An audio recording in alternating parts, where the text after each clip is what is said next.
Thanks for joining us here at Fox 5 News Live. I'm Jasmine Cornell, streaming here on Fox Local and also some of your favorite social media sites like TikTok and YouTube. Remember, this is a news conversation, so if you have any questions or comments, feel free to weigh in wherever you see fit. We have many stories to get to. First, Sky Fox 5 is on the way to a fire out in Dekalb County. And so hopefully we can bring you a better look at this. But here's what we have here. You can see that smoke there. This is the southern part of Dekalb County. Again, it looks pretty bad with the color of that smoke. We'll have more details as they come in, but again, we have crew on the way to this fire out in the southern part of Dekalb County. We'll bring that video to you live once we get a better look at it. Another breaking story here, the court has overturned the convictions for Alec Murdaugh. So I don't know if you remember this story, but it has gained national attention, and for years we've seen movies talk about this story, Lifetime movies, TV shows. It's a pretty big story here and a sudden turn of events. So the South Carolina Supreme Court overturned the murder conviction and life sentence for Alec Murdaugh. So Murdaugh was a prominent lawyer from South Carolina. His family was prominent as well. They established a legal dynasty in that area. He was convicted back in 2023 for killing his wife and younger son. His father, grandfather, and great-grandfather were the area's elected prosecutors for more than 80 years, and his family law firm grew to dozens of lawyers by suing railroads, corporations, and other big businesses. His 52-year-old wife, Maggie, was shot 4 or 5 times with a rifle, and their 22-year-old son, Paul, was also shot twice with a shotgun at the kennels near their rural Colleton County home on June 7th in 2021. So Murdoch has admitted to stealing money and insurance fraud, but he has denied the killings and has always denied the killings. But he was found guilty after a 6-week trial and less than 3 hours of jury deliberations in 2023, and he was given consecutive life sentences without parole. And now the High Court ruled unanimously today that the conduct by a court clerk egregiously attacked Murdoch's credibility by suggesting to jurors his testimony could not be trusted. They also said the trial judge went too far in allowing evidence of Murdoch's financial crimes into his murder trial. So the justices ruled Colleton County Clerk of Court Becky Hill, assigned to oversee the evidence and the jury during this trial for Murdoch, influenced jurors to find Murdoch guilty. Now, she hoped to improve sales of a book she was writing about the case, and she has since pleaded guilty to lying about what she said and did to a different judge. Now, Murdoch's lawyers detailed the lack of physical evidence. No DNA or blood was found splattered on Murdoch or any of his clothes, even though the killings were at close range with powerful weapons that were never found here. So what's next for him since the court has overturned his conviction and ordered a new trial? Murdoch won't be getting out of prison. The 57-year-old pleaded guilty to stealing around $12 million from his clients and is concurrently serving a federal sentence for that. So he will remain in prison. However, the convictions have been overturned for killing his wife and son. Let's talk about the Hantavirus here. So we know that many of you have been asking about it. Should you be worried? Should we not be worried? Officials saying right now, no. In the state of Georgia, we shouldn't be. So health officials also said yesterday that one of the passengers being treated at Emory University Hospital following the deadly Hantavirus cruise outbreak, or the outbreak on the cruise ship, has tested negative for the Andes strain of the illness. So according to a post on X by the Department of Health and Human Services, the mildly symptomatic U.S. passenger transferred to Atlanta tested negative for the virus overnight, and that is reportedly the virus, the Andes version, that spreads from human to human. Officials also said all 16 Americans who arrived Monday at the Specialized Treatment Center in Omaha, Nebraska remain asymptomatic. But the big thing here with this story is that this patient, one of the patients who's being monitored and evaluated for the Hantavirus, has tested negative for the Andes variant. But we'll continue to follow this story. Right now, I know that the Secretary of State, who's also running for governor of Georgia, is speaking on a bomb threat manifesto, actually, that they received today. Let's take a listen to this conference. Last Tuesday, a couple days ago, before we were down in Macon. Whether they're related or not, that'll be for law enforcement to determine. But at the end of the day, I want everyone to be very clear and hear me clearly that no matter what, I'm pushing forward. There's nothing that's going to deter me, slow me down. I'm running for governor to make Georgia affordable and safe. And so no matter what happens, I push forward. No matter what happens, I don't deviate and I don't back down. And I'm going to stand for Georgia no matter what.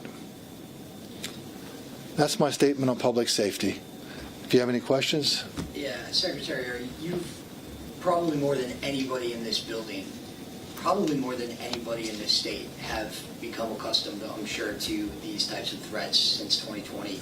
I know that they were really heavy coming in a lot in 2020, especially in the immediate aftermath of that election. But are you sick of this? Are you tired of the rhetoric leading to actual threats like what we saw this week? Political violence and threats of political violence have no place in America. I think our founders would be ashamed of the behavior of some people and their actions and their words. They had high noble ideals. They elevated humanity, not just our nation. We are the first democratic republic, constitutional republic in the entire world. We have a constitution, we have a rule of law. And political violence or threats of political violence have no place in America. What could you tell us specifically about these threats? I know it's an active investigation, so you have to be careful, but is there any details you could elaborate on for us about what types of threats and what your day was like in Macon yesterday as a reaction to them?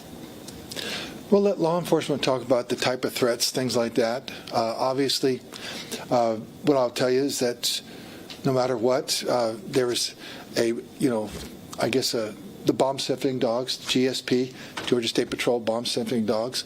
They had two of them, and they both kind of, reacted to something around a vending machine. That said, the terminal itself, was not occupied by anyone after that event. We just went out on the tarmac and we just had our press conference. So, like I said, we're moving forward. We may have to move, to an open parking lot or something like that, but no one's pushing us off the dime. And I'm going to be continuing to talk about affordability, making Georgia safe for everyone. And people need to know I support law enforcement 100%. And when I see their strong actions, very robust actions, very quick reactions, that's why I believe we have the best law enforcement agencies in the entire state. That were down there yesterday. GSP did a great job. I think we have the best statewide agency in the entire country. And so I'm just really grateful for law enforcement. I think that's really important. But like I said, there's no place for political violence. And I'm going to stand and do what's right. What happens sometimes when you do what's right, it antagonizes people. And it's just, I'm doing my job. I'm doing what's right. Sometimes you create, enemies. That's not the purpose of why I stand and do what I do. I believe that you follow the law, follow the Constitution. At the end of the day, it's all about doing your job, no matter what. During the last election, or 2024 election, we saw a couple bomb threats, I guess, at polling centers. Is there anything differently you guys are doing this year, especially in light of what happened this week? We're just very active, and we've gotten great response. This original threat when it came in, I guess, I don't know what to call it, how the police would call it, but that actually went to a law enforcement official in another state was aware of it, immediately contacted the FBI. FBI jumped on it and reached out to GBI and then, our office, things like that. So, very active and very aggressive, response. So very grateful for all of those law enforcement agencies. And Secretary, it sounds like this individual put forth some kind of manifesto as to why they were doing this. Have you gotten a chance to look at that, and did they give a reason as to why they were targeting you in particular? Nothing I could really make out, but it's just something that law enforcement is probably best handled because they see situations like this a whole lot more than I ever do. Yes, during 2020 and 2021, a little bit in 22, but we got plenty of stuff texted to you on your phone and stuff emailed into this office. But this is really came from someone else that he mailed something to someone else, and law enforcement has it and they're taking a look at it and they're out there doing the job that they need to do. From your perspective, do you have an indication of why? I think you're at maybe hundreds that we know about of threats since 2020. From your perspective, why do you think you're the target of receiving these threats, whether they're credible or not? Because I make sure that we always follow the law and follow the Constitution. And I believe that's really my job. It's as simple as that. And I'll continue to do that. I'm not backing down. It's as simple as that. You think that's the reason why you've received threats, because of that? Well, I think I've shown that I don't back down. I do the right thing. And at the end of the day, when people do sue us, like we have been sued many years, we got sued by, both sides of the aisle about our election process. And we've never lost a single court case yet because we always had the facts on our side. And at the end of the day, I think that you need to let facts, judge your decisions. And so we always follow the law, let the process work out. And I show them that I will not back down. Speaking of the election process, Secretary, we still don't know how we're going to vote in November, and on top of your duties as a candidate, you're still the Secretary of State. What are our options at this point now that the State Elections Board has kind of gone hands-off with this, and we still don't know if the governor is going to call a special session? Well, right now, what we have, it works wonderfully to June 30th, and we will look at that, all the laws that we have, and just go through it piece by piece, word by word, syllable by syllable. Every T that's crossed, every I that's dotted, and we will follow the law. So minutely accurate that people will be pleased with the solution. But at the end of the day, we got into this problem because the General Assembly, specifically the Senate side, did not fund one single dollar. And yet for 3 sessions, we told them how much it would cost. And I gather by them not funding a single dollar, they're really trying to push that cost onto the counties. And that's not right. Their job was to do their job. But at the end of the day, I'm sure that there'll be a solution, and we'll report on that when we touch all the corners of the General Assembly and also with the governor's office and legal counsel. And we'll have something up and ready well before November. And we'll be ready for that. And it'll be free, fair, and fast, just like it'll be next Tuesday. Lines have to be shorter than 1 hour on Election Day. We verify citizenship, even though we'd been sued by Stacey Abrams, her allies, multiple times to stop us from checking citizenship. But we're going to make sure we check citizenship, make sure we have clean voter lists, and make sure the elections run smoothly, lines shorter than 1 hour, and by 8 p.m., all the absentee voting and all the early voting will be reported by the counties, and that'll be uploaded to our site. And you're going to know pretty soon, how many of these races are going. We'll just be waiting for whoever votes next Tuesday, May 19th. Mr. Secretary, do you believe you've had more threats than anybody that's held this office? I don't know, because I just know what's happened in the recent past. So based on the recent past, yes, probably that's true. But at the end of the day, I guess it is what it is. And you deal with it and you move forward. But I don't back down. Did you read this manifesto? Yes. Has the threat or threats this week changed your campaign practices or your job as secretary? No, I'm still traveling. We did our fly around. We had great turnout. A lot of the press came out and wanted to talk to us about the big issues. Because really the big issue for everyone, let's be honest, it's really affordability. Just yesterday we heard that inflation is 3.8%. And the kind of jaws were dropping. Well, they weren't dropping for me because I knew they were high because I talked to voters every day. They've been talking about the price of gas. Heck, even when I'm driving up and down I-75, I-85, whatever that highway is, I'm checking gas prices. And you should be too, because they're high and that's hurting people. And then they're talking about the cost of food, how that's gone up. And then they're talking also about the cost of a mortgage or cost of rent. People are struggling out there. And that's why I've said that the best thing we can do about affordability is create great paying jobs that make sure we cap property taxes for everyone. Because after COVID, all of a sudden your house went up from, say, $300,000 to $500,000, but so did your property tax go up by that same percentage. And that really hurt a lot of people, particularly our seniors. And so for seniors, we need to eliminate all property taxes except essential services. If we do that, we're going to win on that and really help seniors. And we need to eliminate the income tax for retirement benefits. We're only one of 14 states that do that. We do things like that, just making sure we create good paying jobs. We can change a person's life for the better.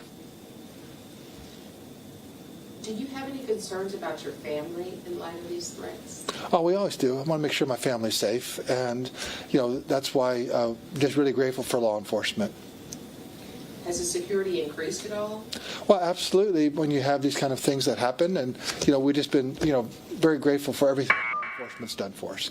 So thank you so much for your time. I have more things to do today. It's kind of like getting near the end, and people are out there, and everyone's traveling all over the state just like I am. And so I'll be down in South Georgia tomorrow, and won't see you folks there probably, but I'll see some whole different press crew down there. But it's a big state, a lot of ground to cover. Because I don't have a private jet, I don't have a helicopter. I just got my F-150. So God bless you all. Thanks. All right, guys, and you all just heard from the Secretary of State, Brad Raffensperger, speaking there on a wide range of topics, but he did address that manifesto that triggered the security scare yesterday, and that was just a big situation. We broke it to you yesterday as a bomb threat, but again, he is running for governor, so he did address other topics, and then also mentioned the importance of safety and a little bit of what he knows about recent threats to him. So we'll continue to follow this story here, but I do want to get you to some breaking news over here out in Dekalb County there.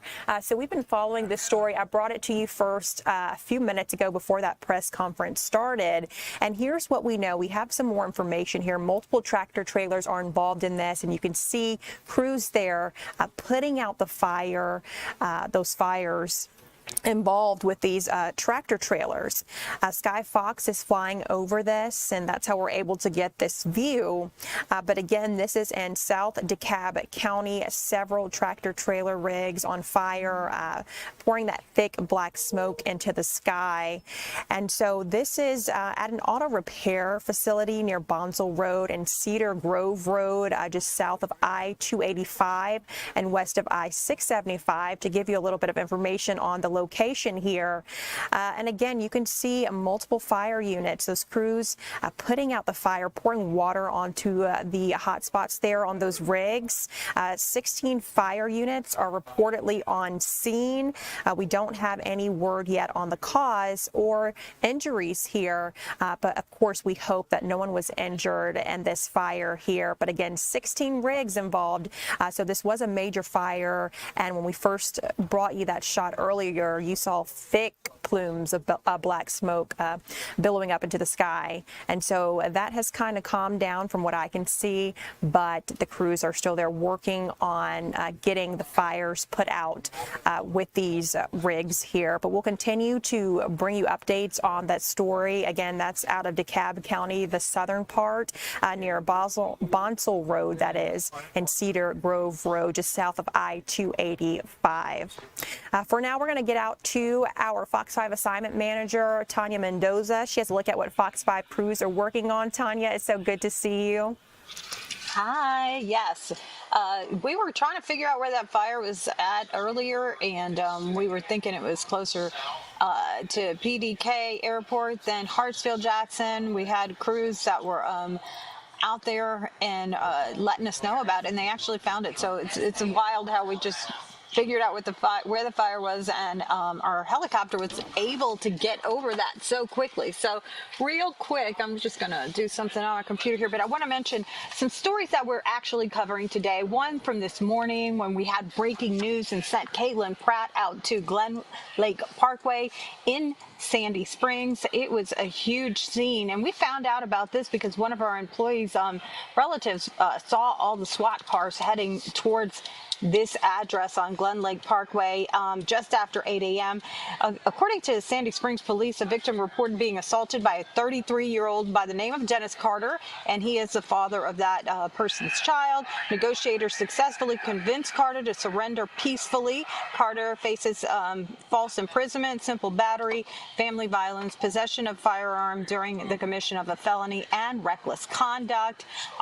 Sounds like he had barricaded himself inside an apartment there when officers had gone over there, and they actually heard gunshots when they were trying to get him out. So that's what happened this morning. He is in custody. We are going to see if we can get his mugshot a little later from the Fulton County jail, and that's what Caitlin worked on this morning. We're gonna advance it with any new details that we get from Sandy Springs Police later today.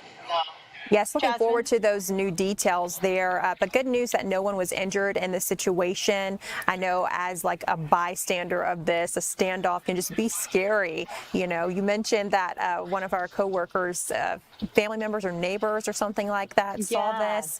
So a very scary situation. Important. That's what's important about. I tell the people who call here all the time. They're like, you don't know about this story in our neighborhood that's happening. I'm like, we depend on viewers to email us or call us and let us know, because police they don't always have time to let us know about something big going on. We find out afterwards sometimes when they send out over a press release. So that's why it's important for people to let us know about what's going on in their neighborhoods, and we can respond to cover the news and let other people know if it, depending on the situation, sometimes fires and other things, we need to let the public know about it. So thanks to that employee's family member who gave us a call this morning. Absolutely, Tanya. And this next story, we did just speak about it here on the stream, but the Secretary of State, Brad Raffensperger, speaking on that manifesto that triggered the security scare. So we know that he addressed that, and then he addressed other topics as well. Yeah, that's right. Angelique Proctor, we ended up sending her over to that press conference today, because yesterday when Secretary of State Brad Raffensperger was doing his campaign stops, he was in Macon at the airport over there, and we got an alert from the Bibb County Sheriff's Office that they were responding with the bomb squad there to check out a potential threat. They found something, I believe it was inside a vending machine, but they said that was not, that it was a suspicious object inside the vending machine at the airport venue, which was deemed not to be a hazardous device. But what we found out about this morning was that he had gotten a manifesto, I think a 4-page manifesto sent to him before this event. We did ask for a copy of that manifesto, but they did not send it over to us. They did send a statement this morning, and now you heard everything in that press conference just now.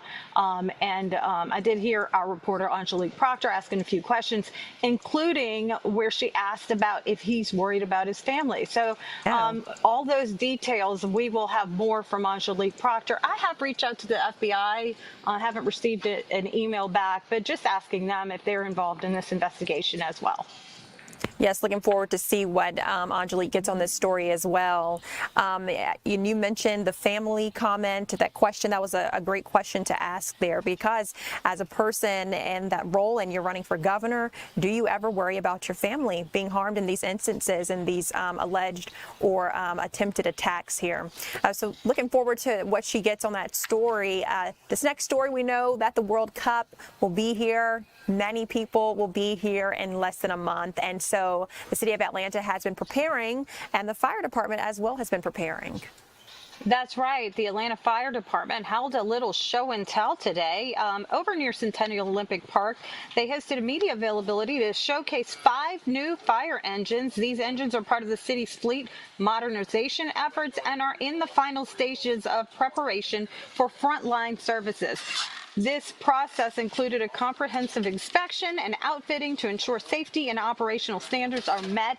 And at this event, we asked them about the World Cup and if they are prepared. And that is what Eric Perry will have later today. Everybody is preparing for the FIFA World Cup, and being here in Atlanta, it's a big deal to everyone. So all emergency responders are getting prepared, and we'll have more on that later. Tanya, thank you so much for joining us to talk about what Fox 5 is working on today. Looking forward to all those stories. Tanya, thanks. Our time is 1:24. When we return, we'll take a look at our weather forecast with our Lauren Robinson. She'll have a look at what you can expect for the rest of the week.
Welcome back to Fox 5 News Live. Thanks for joining our news conversation during this 1 p.m. show.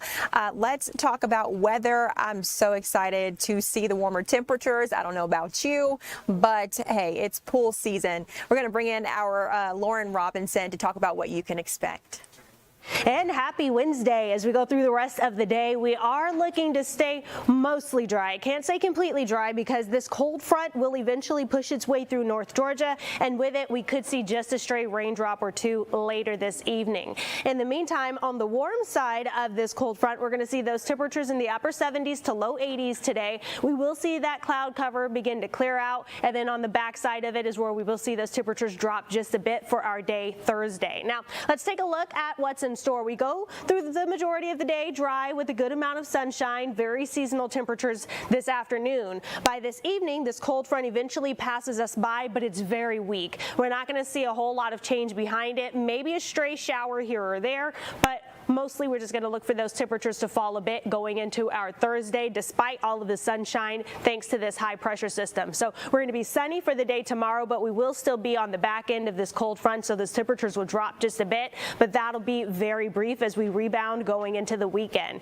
Now, let's take a closer look at what we're expecting. The rest of the afternoon, we see more sunshine with temperatures in the upper 70s to low 80s. We're spot on to where we're supposed to be this time of year. And then here's that cold front pushing its way down from the north later this evening. So it's mostly going to happen by time most of us are in bed. But if you just so happen to be out late this evening, maybe an isolated shower here and there along this front, but it'll be very isolated, very brief, and we're not looking for anything severe. Just a couple of raindrops before all of this pushes its way southward and dissipates along the way. So as we go into our day Thursday, we start the day with a lot of sunshine behind that front, but it'll be a bit chillier out there. We start our day in the 50s tomorrow. We see afternoon temperatures fall into the middle 70s, a bit below average for this time of year, but then we start to rebound as we make our way into the weekend. We can see that here on our 7-day forecast. We go through the rest of the day today. Here's where you have that chance maybe for an isolated shower or two later tonight. Temperatures fall a bit for our Thursday despite the sunshine, and then we rebound quickly. We're in the low 80s by Friday. We're going into the weekend with those temperatures in the upper 80s to low 90s. It's going to be a hot one out there, and this heat sticks around even as we push into the beginning of the next work week. Afternoon highs in the low 90s mean we're going to be approaching record highs as we go into next week.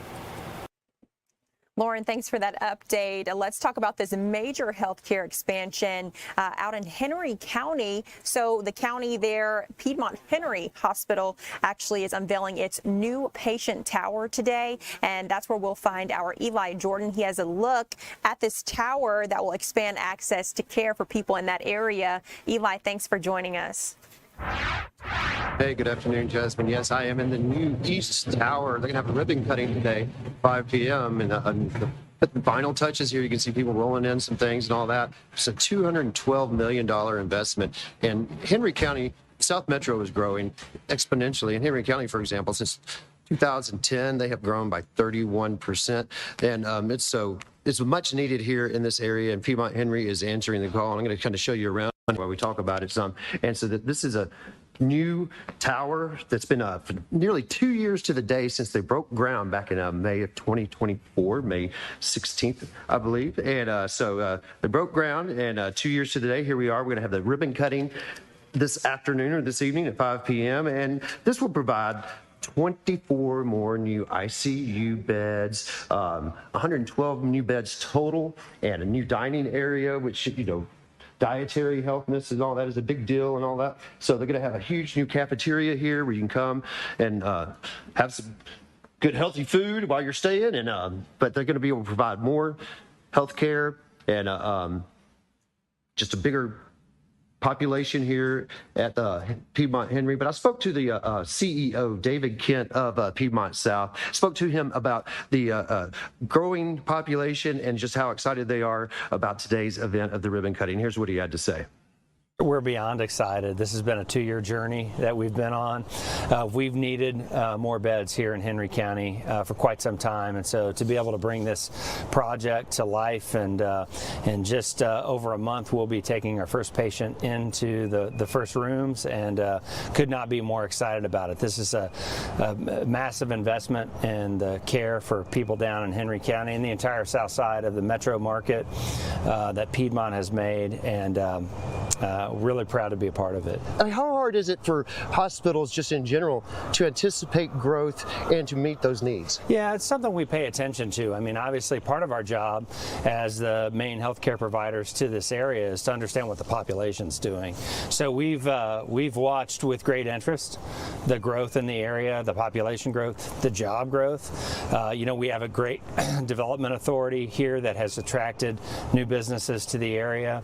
So we keep a pretty close pulse on what's going on, and then we try to adjust accordingly based on what the community is going to need. We've expanded services in McDonough. We've expanded outpatient services here in Stockbridge. We opened a new medical office building with urgent care down in Locust Grove. We have a building coming out of the ground right now that's just about finished in Lovejoy that's going to be an urgent care and primary care office. And so we're going to look to continue to do that. We've got to go where the population is. We've got to make it convenient for them to access care, and hopefully they can see our primary care doctors and not come to the hospital.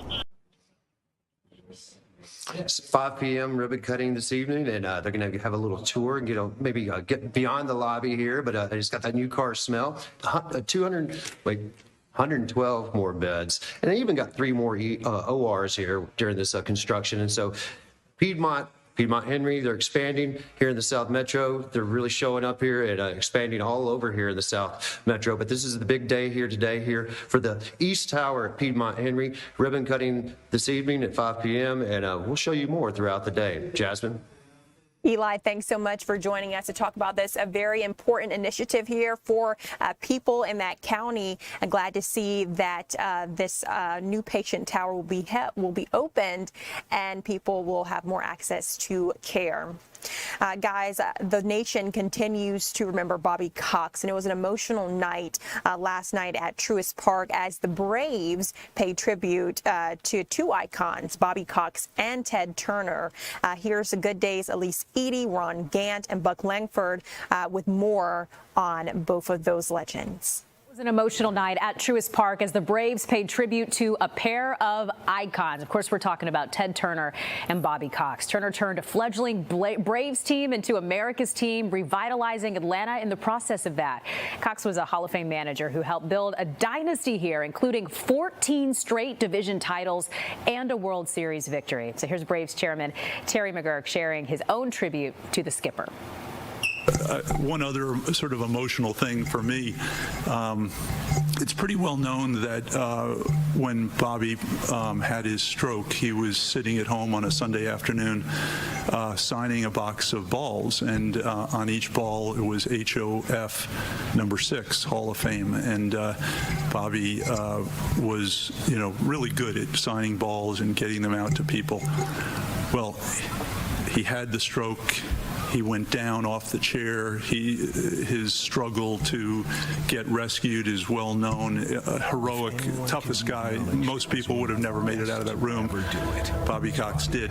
Pam wasn't there. Pam got home later, his wife. And on the floor, when she got there below the chair, was one ball missing out of the pack of balls that he was signing, and the pen.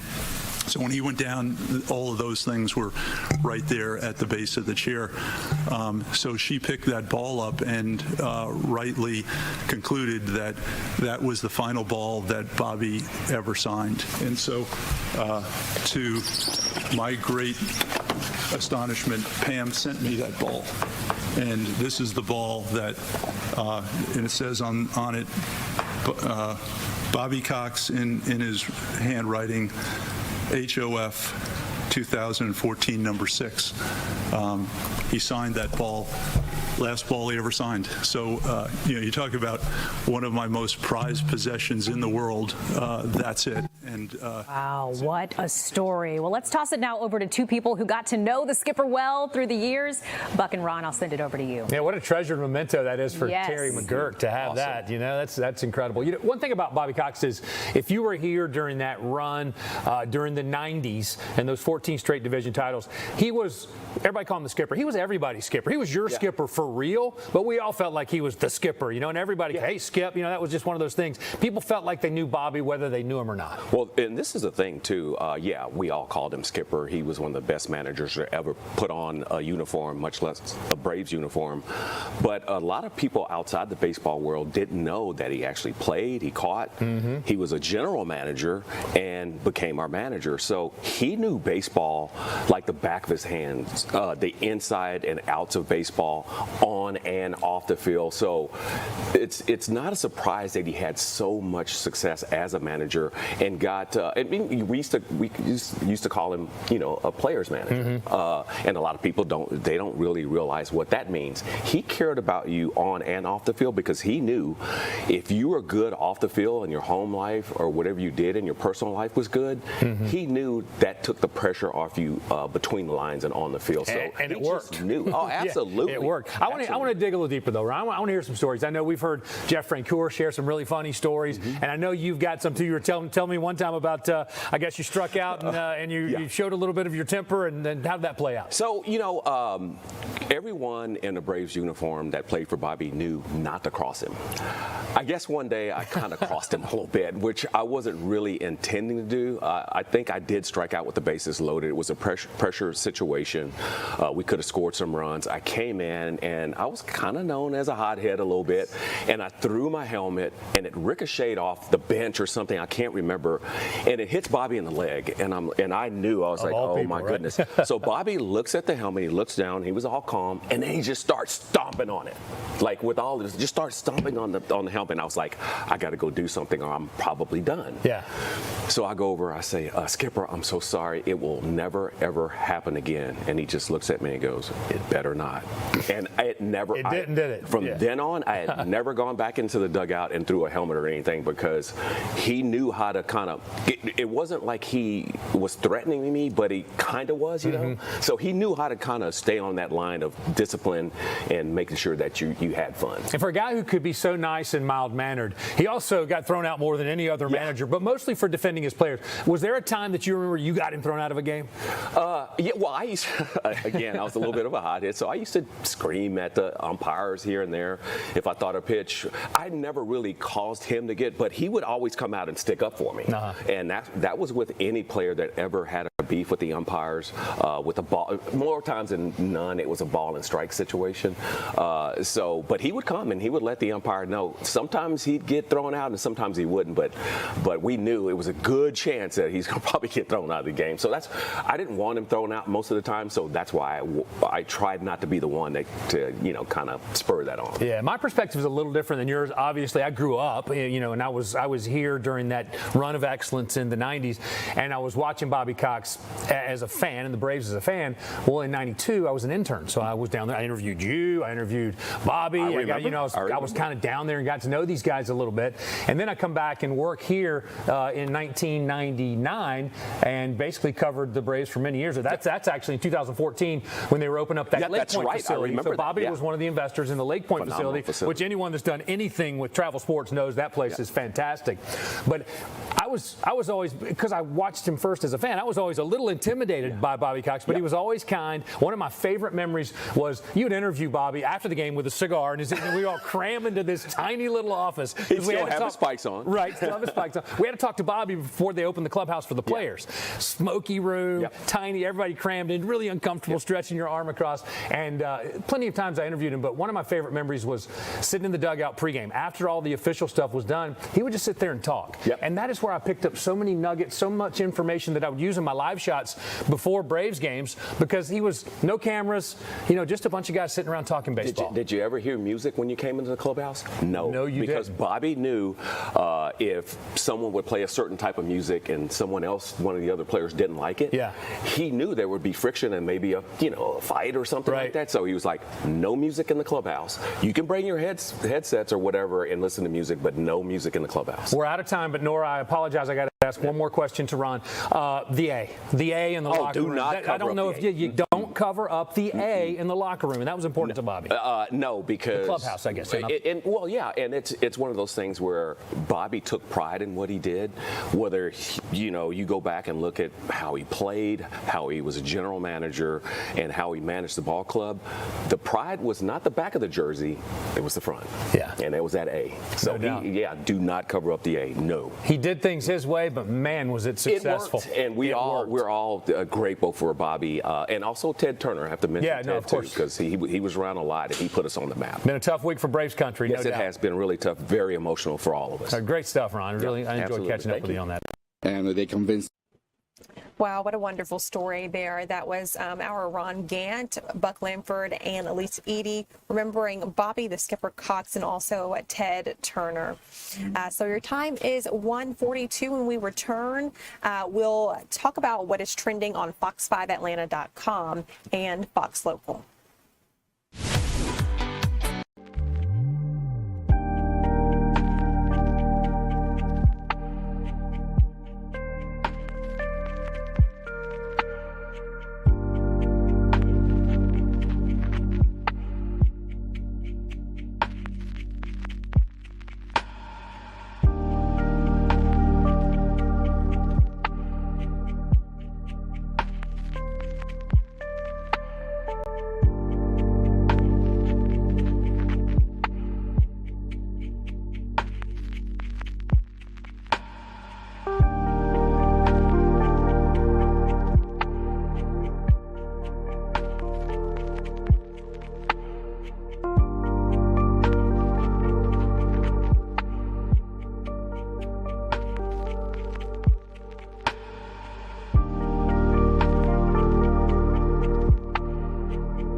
Welcome to Fox 5 News Live. I'm Jasmine Cornell. Thanks for joining our news conversation this Wednesday afternoon. We have some stories to talk about now.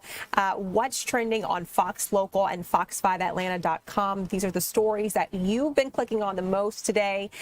So let's get into this first one and bring in our Sam Daniel. He's one of our digital content creators. Sam, thanks for joining us.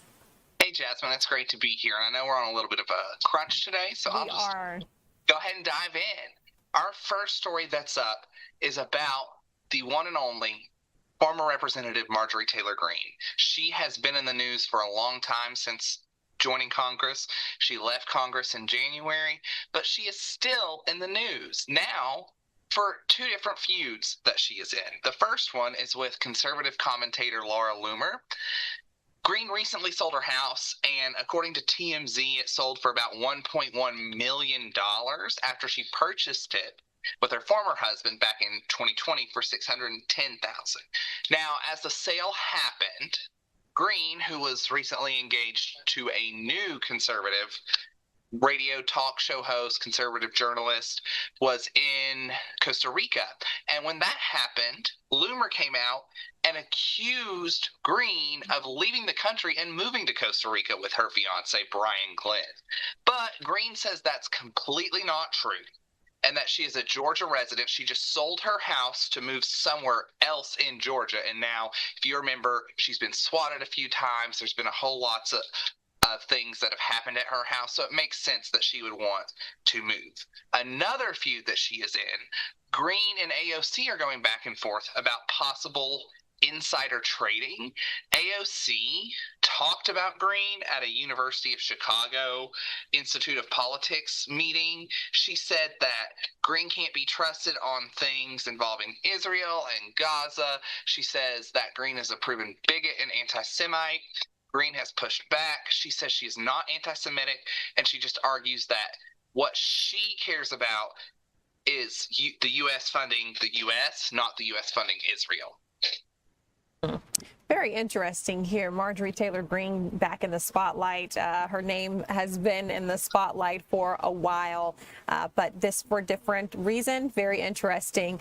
Sam, I want to get to this next story about Tiffany Haddish because I'm not surprised that people are clicking on this story a lot here. It's involving her DUI that she got here in the city of Atlanta.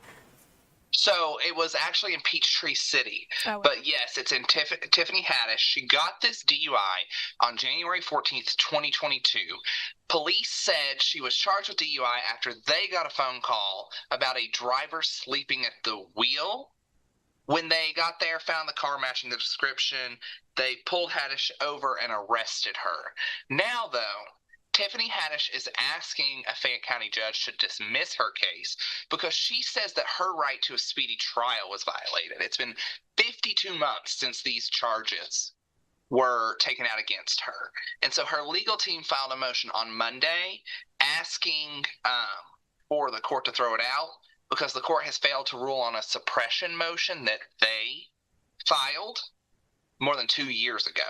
There's been no ruling on this yet, but in part of her argument, Haddish says that the pending case has caused her, quote, actual and tangible prejudice because she says she's had difficulty with losing corporate sponsorships, corporate contracts, and she's had a hard time obtaining travel documents to do some acting work in Australia. So no update yet, but she is asking for the court to throw this out, and we will keep you updated as we learn. Absolutely. What an interesting story as well here, dealing with Tiffany Haddish. I know many people love Tiffany Haddish. And I loved it. Yes, I know. She's very, very funny. So, and love her movies, absolutely. But hopefully she gets this worked out, the situation here. Hopefully she'll get to go to Australia and film another. Right, because it's been holding her back. So hopefully we see some good news for her come out of this. Sam, thanks so much for joining us to talk about what's trending on our website and Fox Local. Time is 1:49 when we return. Some World War II planes touching down here in the city of Atlanta. We'll have more details up next.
Welcome back. A piece of aviation history touching down at the PDK airport in the Metro Atlanta area.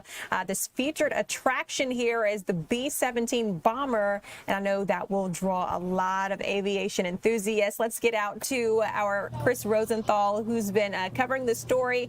And Chris, this is so awesome here. You get to take us inside these World War II planes.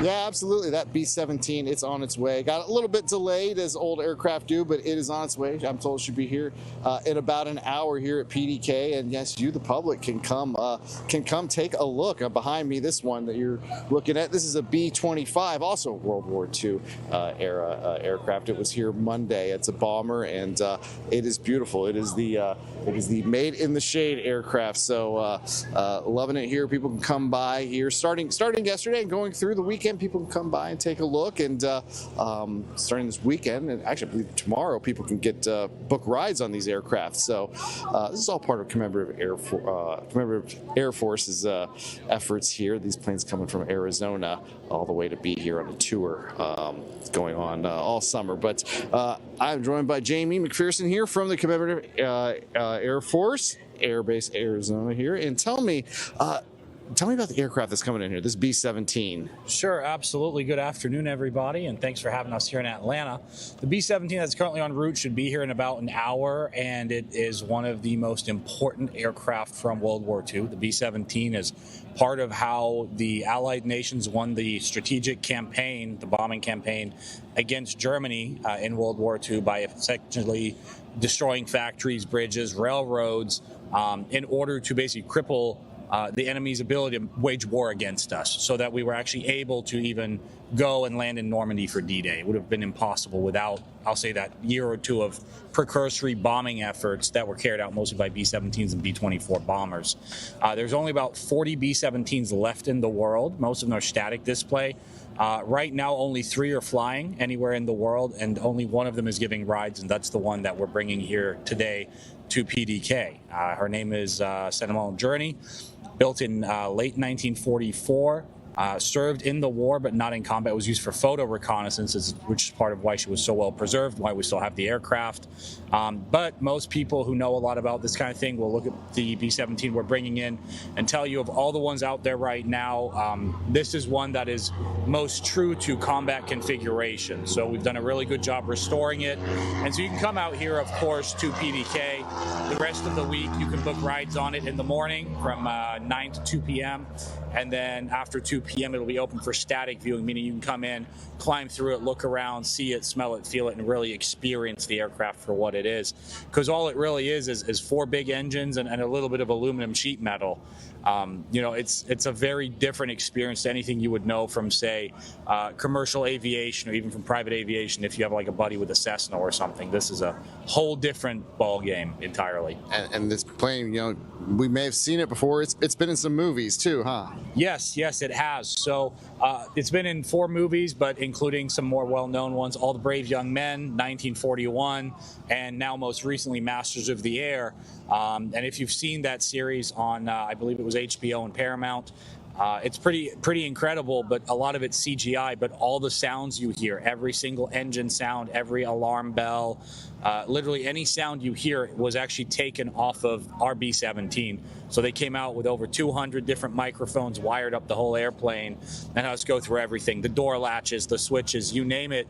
If you hear it in that series, it's from our airplane. Awesome. Well, Jamie, thanks for joining us. We're waiting on that plane. I'm waiting to hear it come in and hear those sounds here for myself. And of course, you can come out to PDK and hear that plane as well throughout the rest of the week and the weekend. And like you said, you can even book some rides. And Commemorative Air Force Air Base Georgia will also be out here with some of their aircraft as well that you can come check out and get in rides in as well. So really exciting stuff, and I'll be out here for that aircraft arriving here in about an hour. We'll bring it to you at 3. Absolutely. Chris, thanks so much for joining us and showing us this. Can't wait to see that a B-17 bomber land there. I know that's happening soon. Chris, thanks, guys, and thank you for joining our 1 p.m. stream. Our news continues at 2.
Welcome in, everyone. I'm Ariel Onstadt. Thanks so much for being here at 2 o'clock. It is great to see all of you. If you have questions, as always, feel free to put it in one of our chats.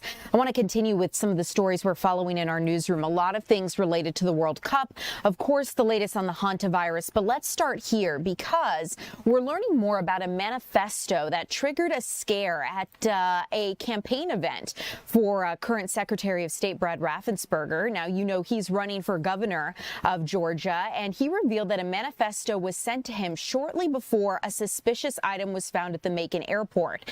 Now, this triggered a security-wide scare, which we covered yesterday.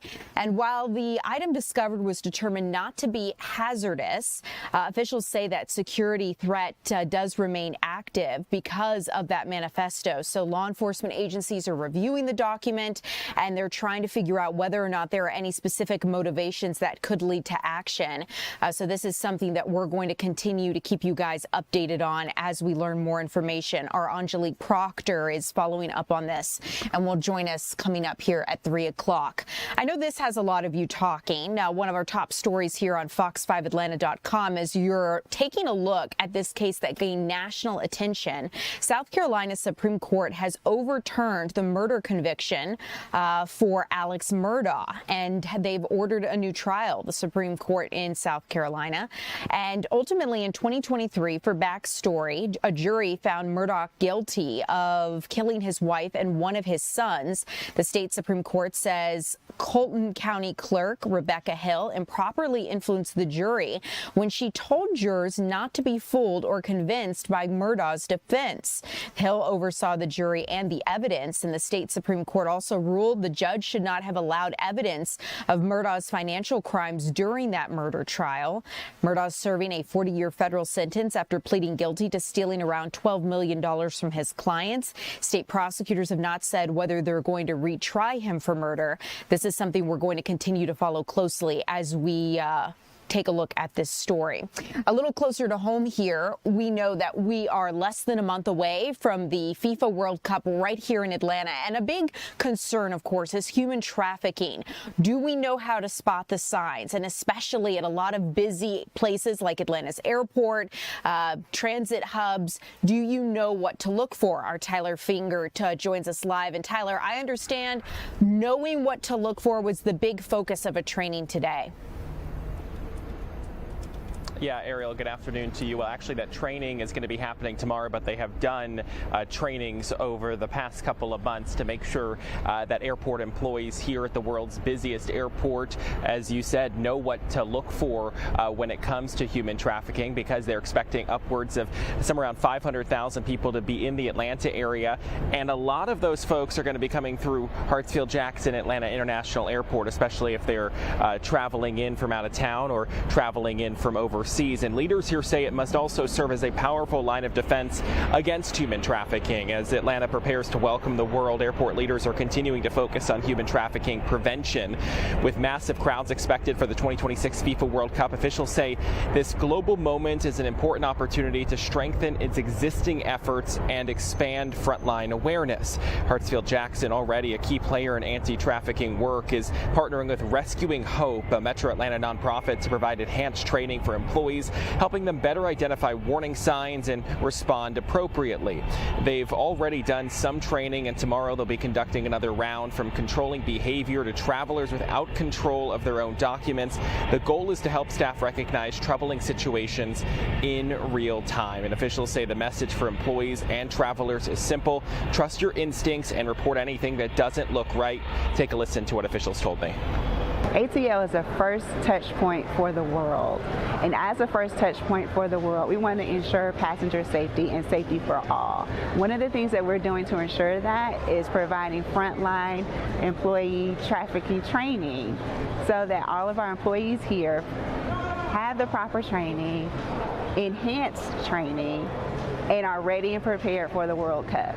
Just as an aside, every employee at this airport, every 63,000 of us have to go through a human trafficking training, and they have to go through that training again once they go to renew their badge. So what we're doing now is just enhancing that training to make sure that we're on top of our trends and we know what to look for.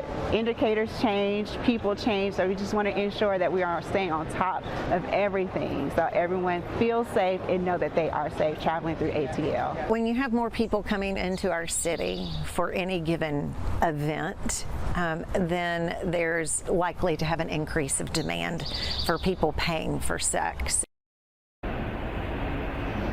And as you heard in that first soundbite from Joy Brown, who is the human trafficking liaison here at the world's busiest airport, she said 63,000 employees already get training here at the airport every time they have to get their badges, what's known as a SIDA badge, secure access. So anything beyond like the security checkpoints, you have to have those badges, and they are going through the type of training, and this type of training that they're doing right now is to enhance that, to make sure that frontline employees here at the airport are able to recognize the signs of human trafficking. And one of the things that she said that really people need to be on the lookout for is if someone who is a young adult is not holding their own identification or holding their own boarding passes, that is a telltale sign that this could be something maybe of some sort of problem that needs a second look. And so they say really just trust your instincts. If you think something looks off, just say something to someone, because that could mean the difference between someone who maybe is being trafficked or someone who just maybe is just letting someone else hold their boarding pass. But there are some signs that they say could be indicators of a problem, and that's why they are continuing to do that training, and they do have another one tomorrow here at the airport for more staffers. Tyler, thanks for bringing this to our attention and reminding us of the warning signs. I think so often we can be on our phones, we can be in our own little bubble, but just opening our eyes, paying attention to our surroundings can help some warning bells go off if something isn't right. So Tyler Finger, thanks so much. As we continue along here at 2 o'clock, I want to continue to keep you updated on some stories we're following here in the Fox 5 Atlanta newsroom. Check this out. A massive shipment of drugs was sent to a home in Spalding County, and it was disguised as gifts. They thought they were sneaky with this one, but U.S. Customs and Border Protection officers seized 32,000 illegal prescription pills in Philadelphia last week that were being sent to a home here in Spalding County. Customs and Border Protection say that they were originally sent from Europe. The parcels included opioids and sedatives, and they were on their way here to Georgia. Authorities say the pills were disguised as T-shirts and other items to conceal those illegal shipments. It included around 17,000 tramadol tablets, which is a synthetic opioid used for pain that carries a risk of addiction. Other tablets, lorazepam, zolpidem, diazepam, and Ativan, Ambien, Valium, and Xanax. So a lot of different drugs that are controlled substances. Well, it's not yet clear if anyone at the Spalding County address has been arrested or charged or what their involvement may have been, but authorities are continuing to investigate this one. I also want to let you know that a Noonan man has pled guilty in a $140 million Ponzi scheme. The founder of First Liberty Building and Loan has pled guilty in this fraud case. And according to the Noonan Times-Herald, Edwin Brant Frost IV entered that plea in federal court this morning. Authorities say Frost carried out an $140 million Ponzi scheme that victimized roughly 300 different investors. Prosecutors with the U.S. Attorney's Office say he used new investor funds to pay earlier investors while concealing significant financial losses. He could face up to 20 years in prison, and a judge has scheduled his sentencing for August 14th. So something we're going to continue to keep a close eye on. I also want to let you know, as it relates to House Bill 369, this is a bill that's faced some controversy here in Georgia, and now some DAs in Dekalb and Fulton County are challenging this law's constitutionality. Basically, the district attorneys are threatening legal action as a result of this bill. It would mandate nonpartisan elections in 5 of Georgia's most populous counties, like Fulton, DeKalb, Gwinnett, etc., as well as Clayton and Cobb. Now, one of the things that these district attorneys in Fulton and Dekalb are claiming is that this move unfairly targets African American and Democratic voters because these counties are lean primarily Democrat. Governor Brian Kemp has until midnight tonight to sign or veto that legislation, or it's going to automatically become law. And this is something that we've seen a lot of back and forth pushback because Republicans have said that they feel this is necessary to making sure that elections are fair, and Democrats have said that if this is necessary, why not apply this law then to all counties across the state of Georgia? Why only apply to them to the most Democratic leaning counties? So something we're going to follow a little bit closer with our Annie Mapp, who's following up on this coming up here at 3 o'clock. Let's get to the latest on the Hantavirus, because I know you guys have a lot of questions as to where things stand. As of right now, more than 120 people, all passengers and some crew from that Hantavirus infected ship are now in isolation in several countries, including here in the United States, as we know.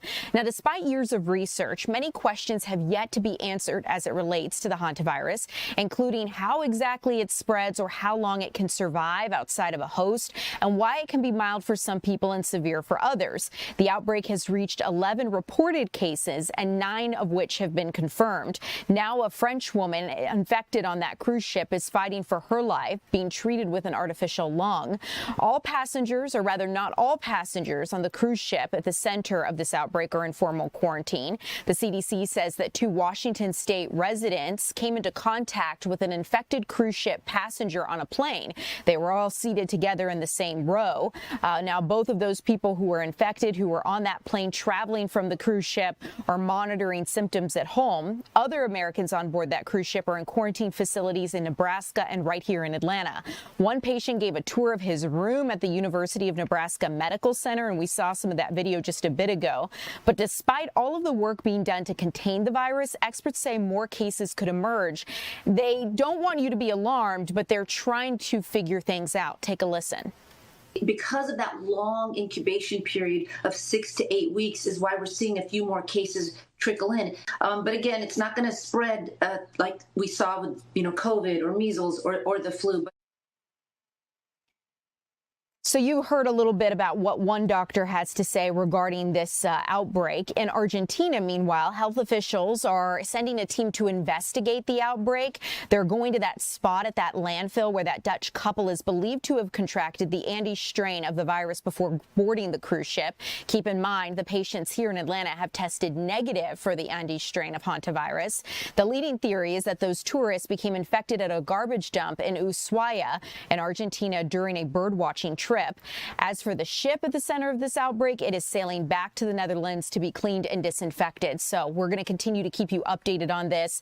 Our Kevin Stewart's going to join us a little bit later here at 2 o'clock. He's speaking to doctors here in Atlanta about this. And in the meantime, we know that a lot of city officials at cities here across the United States are already holding calls to talk about preparedness efforts ahead of the World Cup, because I know many of us are concerned.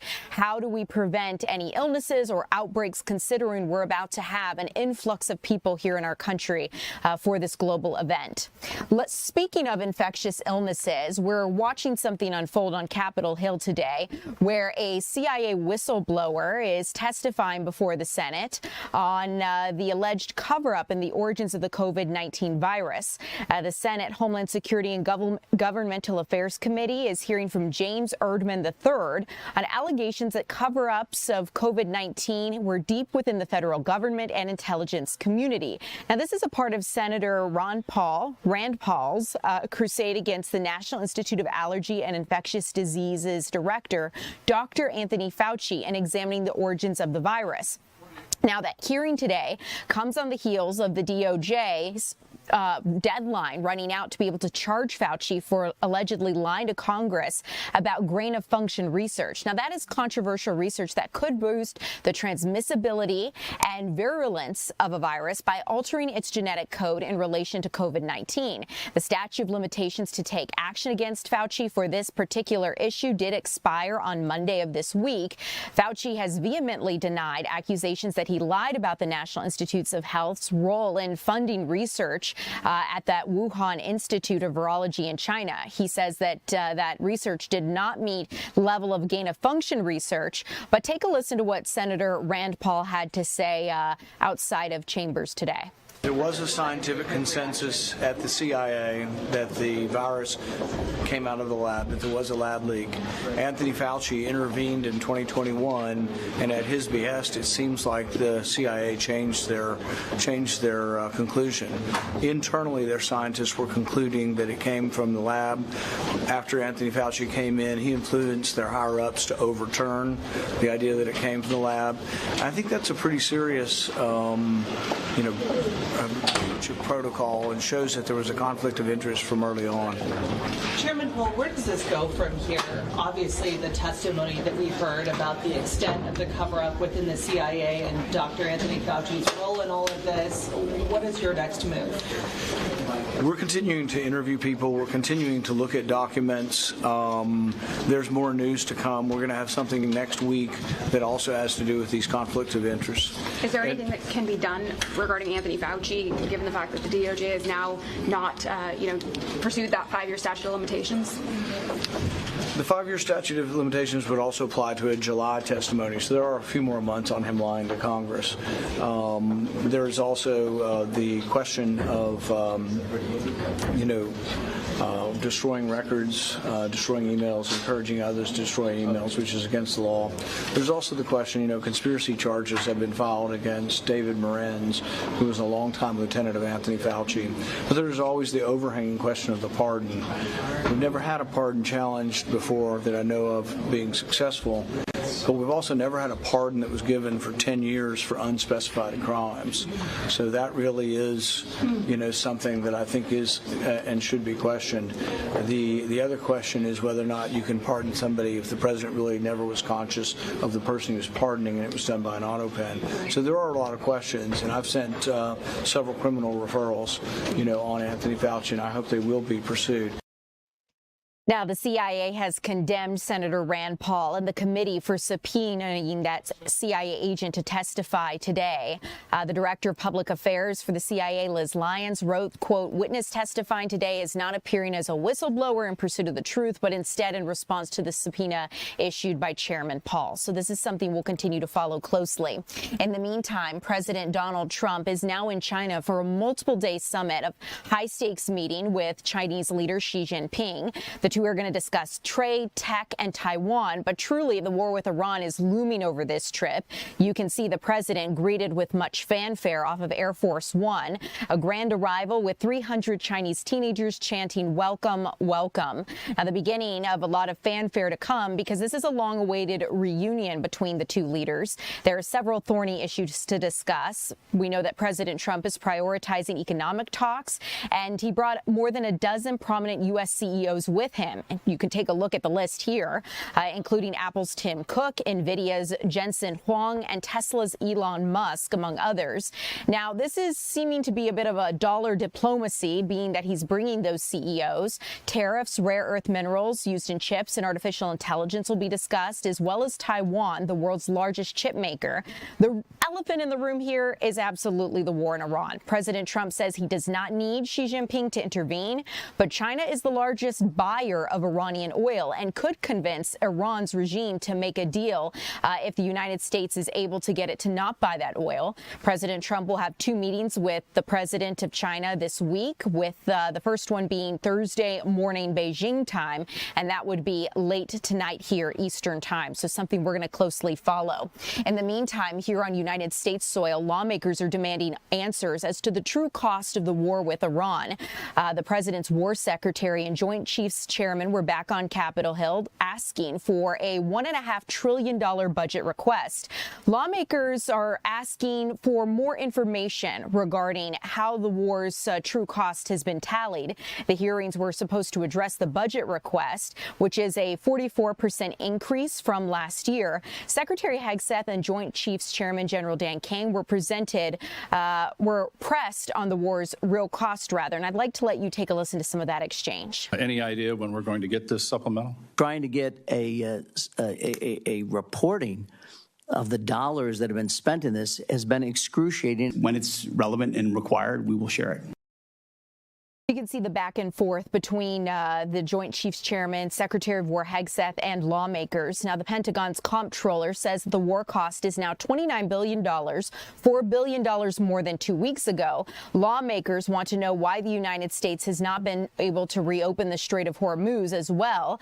And a nonpartisan Congressional Budget Office reported that President Trump's Golden Dome for America, a space-based missile defense program, will now cost $1.2 trillion, far more than that $175 billion price tag the White House originally gave Congress last year. So something we're going to keep our eyes on. But speaking of summits on Capitol Hill, we saw some fireworks being exchanged between FBI Director Kash Patel and lawmakers. This was something that unfolded as lawmakers were questioning Kash Patel about the FBI's budget. It was a Senate hearing and was supposed to be routine, but Democrats ended up questioning Kash Patel about his leadership and behavior on the job after a report from The Atlantic alleged he was drunk on several occasions and could not be reached by his staff.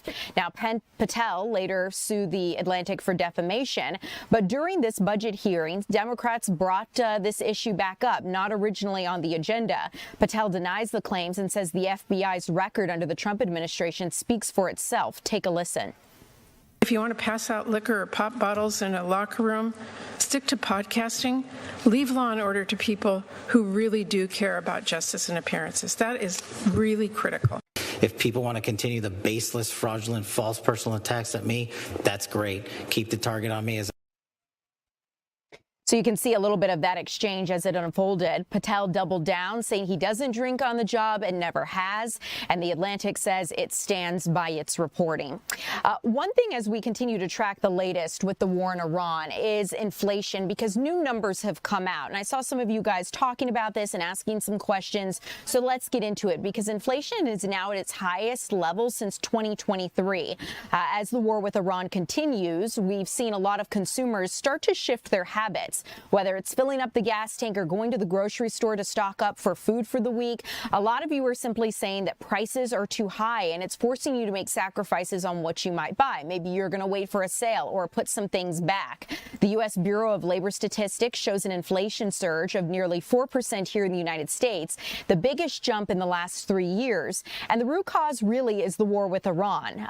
We're seeing that it's inflating gas prices, which is leading to a trickle-down effect as suppliers have increased prices across the board to keep up.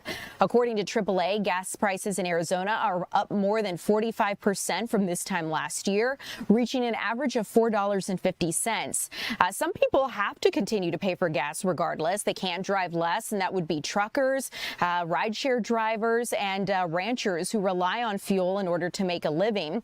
Experts say there's still uncertainty as to when the war with Iran will end, and we can't be sure as to when prices will come down. The White House does continue to say as soon as a deal is struck with Iran, prices will sink like a rock. But as a result, we are also getting new information about debt here in America. New data is showing that Americans' household debt has reached an all-time high. The Federal Reserve Bank of New York found that U.S. household debt, including mortgages, credit cards, auto, and student loans, has reached an $18.8 trillion in the first 3 months of this year. According to the report, the increase in overall debt was reportedly driven by higher balances on mortgages and auto loans. The Federal Reserve found that while student loan debt slightly decreased to just over $1.5 million, many borrowers are falling behind on payments. More than 10% of student loan balances are past due. Credit card debt also dipped $25 million during the first quarter of the year, with outstanding balances at $1.25 trillion. But the New York Fed says while Americans' overall credit card debt is, quote, stable, there are weaknesses among younger consumers and lower income households. And of course, coupled with rising inflation as prices rose, like I mentioned, nearly 4%. This is something we're going to continue to monitor. Here coming up, we're going to get a check of your weather forecast with meteorologist Lauren Robinson. We're also going to talk a little bit about some data center controversies. New polling is coming out about whether or not you'd like to live next to a data center. We're going to check in on these things straight ahead.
Welcome in, everyone. I'm Ariel Onstad. Thanks so much for being here at 2 o'clock. If you've stepped outside here in the metro Atlanta area today, it is a beautiful spring day, dry heat, but summer is coming for us. We knew it was going to happen.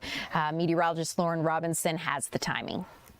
And happy Wednesday. As we go through the rest of the day, we are looking to stay mostly dry. I can't say completely dry because this cold front will eventually push its way through North Georgia, and with it we could see just a stray raindrop or two later this evening. In the meantime, on the warm side of this cold front, we're going to see those temperatures in the upper 70s to low 80s today. We will see that cloud cover begin to clear out, and then on the back side of it is where we will see those temperatures drop just a bit for our day Thursday. Now, let's take a look at what's in store. We go through the majority of the day dry with a good amount of sunshine, very seasonal temperatures this afternoon. By this evening, this cold front eventually passes us by, but it's very weak. We're not going to see a whole lot of change behind it, maybe a stray shower here or there, but mostly we're just going to look for those temperatures to fall a bit going into our Thursday, despite all of the sunshine, thanks to this high pressure system. So we're going to be sunny for the day tomorrow, but we will still be on the back end of this cold front, so those temperatures will drop just a bit, but that'll be very brief as we rebound going into the weekend. Now, let's take a closer look at what we're expecting. The rest of the afternoon, we see more sunshine with temperatures in the upper 70s to low 80s. We're spot on to where we're supposed to be this time of year. And then here's that cold front pushing its way down from the north later this evening. So it's mostly going to happen by time most of us are in bed. But if you just so happen to be out late this evening, maybe an isolated shower here and there along this front, but it'll be very isolated, very brief, and we're not looking for anything severe. Just a couple of raindrops before all of this pushes its way southward and dissipates along the way. So as we go into our day Thursday, we start the day with a lot of sunshine behind that front, but it'll be a bit chillier out there. We start our day in the 50s tomorrow. We see afternoon temperatures fall into the middle 70s, a bit below average for this time of year, but then we start to rebound as we make our way into the weekend. We can see that here on our 7-day forecast. We go through the rest of the day today. Here's where you have that chance maybe for an isolated shower or two later tonight. Temperatures fall a bit for our Thursday despite the sunshine, and then we rebound quickly. We're in the low 80s by Friday. We're going into the weekend with those temperatures in the upper 80s to low 90s. It's going to be a hot one out there, and this heat sticks around even as we push into the beginning of the next work week. Afternoon highs in the low 90s mean we're going to be approaching record highs as we go into next week. All right, Lauren, thanks so much for keeping us updated as to where things stand as we continue here at 2 o'clock. I want to get to some big health news in the hormone sphere because so many of you are talking about this online. Polycystic ovary syndrome, also known as PCOS, is getting a new name. It is a very common condition, and it's difficult to treat as a hormonal disorder. It's now going to be known as polyendocrine metabolic ovarian syndrome, or PMOS. Doctors believe this name change is going to lead to better patient care because the old name was misleading and inaccurate. You didn't always need cysts on your ovaries as a woman to have this condition. PMOS is one of the leading causes of infertility here in the United States and includes irregular periods, weight gain, acne, hair loss, and excessive facial or body hair. According to the CDC, the disorder can increase your risk of developing type 2 diabetes and insulin resistance.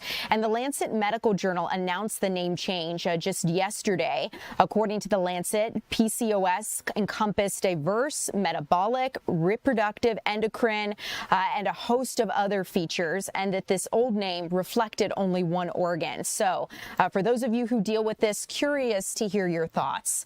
But we talked about this new Gallup poll, right, on data centers, and it shows many people don't want to live next to a data center. 71% of Americans oppose the constructions of artificial intelligence data centers in their local communities.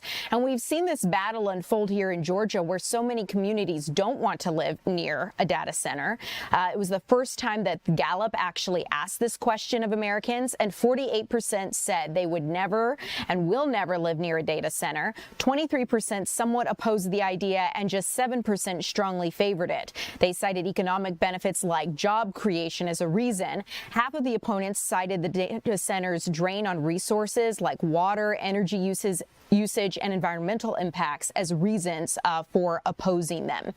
Yesterday, we talked a little bit about how Netflix is being sued by Texas. Well, now Netflix is pushing back after Texas Attorney General Ken Paxton says that Netflix is guilty of being addictive and spying on kids and addicting its users. This big tech lawsuit could have major implications for the streaming world.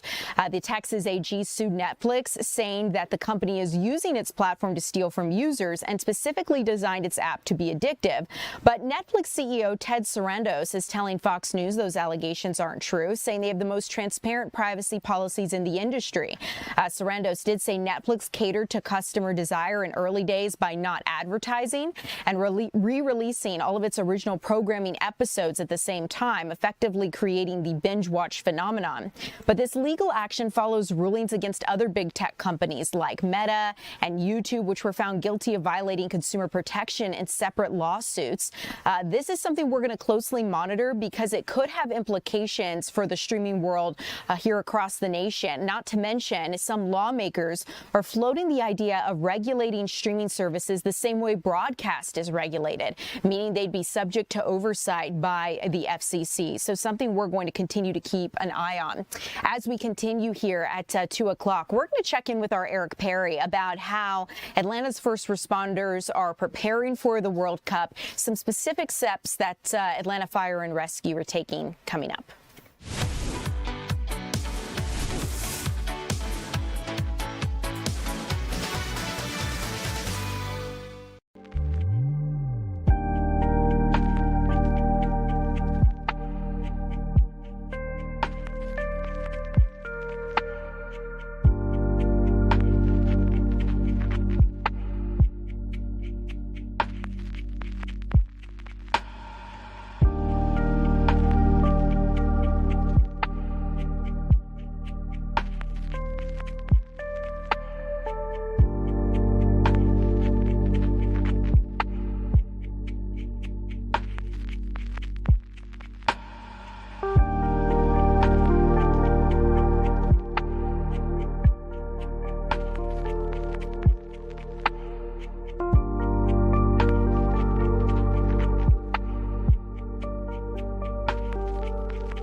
Welcome in, everyone. I'm Ariel Onstadt. Thanks so much for being here with us live at 2 o'clock. We've got Eric Perry here. And Eric, we are so close to the World Cup. Hard to believe. Right. But it is a really all-out effort for first responders to prepare for this major event. And I understand Atlanta Fire and Rescue is trying to do that. Yeah, before we get to that, I just want to show that I'm so tall that I have to sit down in a chair while you are still standing here. I think that is so funny here. But yes, earlier we're all getting ready for FIFA. The excitement, can't believe that it's actually here. You're looking at Mercedes-Benz. Earlier today, we talked with the Deputy Chief of Atlanta Fire and Rescue. They're bringing in 5 new vehicles. They're standing in front of it right there, hoping to add to the fleet. One of the difficulties that we've been reporting on last month, we actually have heard from several different Atlanta firefighters saying that they were 20% down when it comes to their operating vehicles. So they were seeing a lot of their vehicles, emergency vehicles, not on the street, which was causing some concerns for them in fighting fires or responding to emergencies. agencies. Well, they ordered these vehicles 2 years ago. It takes about 2 years in order for they to be produced in full, just because of how massive and the technology behind them. Well, they told them and pushed it to get to the FIFA World Cup, which of course is starting within 50 days. Take a listen to some of the sound that we got from it and how it's going to help those first responders. This is the deputy chief here with the fire department. We're presuming within the next week or so we should have them operational. There's a few last-minute checks and some protocols we need to make sure that we go through. Well, these apparatus are enhancing our fleet as a whole. Some of the apparatus that we currently have, we're in the process of reviewing and deciding if they should go in and enhance our reserve fleet or where they'll be best utilized. These 5 engines were part of that plan in order for us to actually work with Spartan and Peach State to get these apparatus in prior to FIFA. They're originally scheduled for August, September, and we were able to bring them in prior to this event. All right, that was Deputy Chief David Bohatch there, and you see they are shiny new. They still have that new vehicle, new car smell in it. There is a ladder truck that's on the way. It won't be here in time for FIFA. That will happen somewhere in August or September. But again, there was a really big concern about the lack of working vehicles. They went to City Hall and talked with them about it. So this is a big step. Right now, they're still trying to go through their last-minute preparations to make sure that everything checks those boxes there, and they're trying to make sure they're putting them strategically. Some of those will be Atlantic Station on the west end, which will be close to Mercedes-Benz Stadium, as we are expecting tens of thousands. So really everyone is getting ready. We'd heard from Atlanta Police, so this was really our opportunity to ask Atlanta Fire how they're getting ready for just so many people coming in and Absolutely. excitement. It is incredible to think about how many people are going to be in our city during this time, I don't Eric. think I mentally grasped, No. right? I was here for the Olympics. I was younger then, but I don't know if people really understand just how many people are going to come in for those games and matches. Great and for the city. such a long period of time, because Yes. so often we'll have a crazy weekend here in Atlanta, maybe a crazy week, if you will, but then things go back to normal. But this is going to be a sustained pretty much month or two of nonstop activity. So something to keep in mind. Eric, thank you so much as always for keeping us updated. Guys, I'd like to take a live look at Mercedes-Benz Stadium. Speaking of the World Cup, as we are just less than a month away from the first match here in Atlanta. You're taking a look at Mercedes-Benz, which is, of course, being dubbed Atlanta Stadium, given World Cup or FIFA rules. But one concern as we continue to track the latest regarding FIFA World Cup is how they're not only responding here on a local level as far as police and fire and safety, but also now we have the concerns of viral illnesses and how do people stay safe given the recent Hantavirus outbreak. Our Kevin Stewart joins us live to talk a little bit more about what doctors are saying. And Kevin, this is a topic I feel like people just continue to have questions about. We talked about it at the top of 2 o'clock, and now you're speaking to doctors. What are they sharing with you? Yeah, at 3:30 this afternoon, we're going to have a news conference, the Big Cities Health Coalition, a group of health professionals from each of, or at least say half of the World Cup hosting cities here in the United States, including Atlanta. The Fulton County Health Department is going to be participating in that gathering, talking about all kinds of things dealing with health for this big tournament. We're expecting on the conservative side here in Atlanta, in the metro Atlanta area, at least 200,000 people here during the month to see the games. We're going to have representatives, people coming from all over the country and all over the world. We're going to have representatives, fans coming from Spain, Saudi Arabia, South Africa, Democratic Republic of Congo, Uzbekistan. So we're going to have a lot of people, and that is a big concern, and communities are preparing. Because that event is happening at 3:30, we had a chance to talk to an epidemiologist, Dr. Felipe Labello, who's not affiliated with that event, about some of the concerns going in and what those folks are going to be talking about. I want to play a portion of our interview. Take a listen. What are some of the things that communities would be preparing for when you have a mass gathering like this? And I think Atlanta's supposed to be talking about, conservatively, 200,000 people visiting during the World Cup. Yeah, so obviously an exciting event, and what concerns us most as physicians, epidemiologists, and people that work in public health and preparedness are, the potential for amplifying the risk that we already have in Atlanta. So it's not exotic diseases necessarily, but is heat, is crowding, is pedestrian injuries, alcohol-related injuries. And of course, with the crowding also comes the potential to have an increased risk of infectious diseases that already exist here, like influenza and COVID and RSV, but potentially also other viruses that we know have been increasing in prevalence in recent years because of lower vaccination, and that probably is measles. So those are the things that I would be sort of keeping in mind in terms of the risks associated with hundreds of people coming to Atlanta. What are the types of things that communities can do to try to mitigate some of that risk? Awareness, heat being the biggest risk. Obviously, if you're volunteering, for example, for a World Cup game, or you're attending a large crowd, being aware of heat, humidity, hydration before, during, and after, making sure that you seek medical care if you have dizziness or if you're have symptoms of heat stroke. If you take medications for blood pressure, for diabetes, make sure that you're up to date on those. Vaccinations, making sure that you're up to date in terms of your vaccinations, especially if you're in a high-risk group.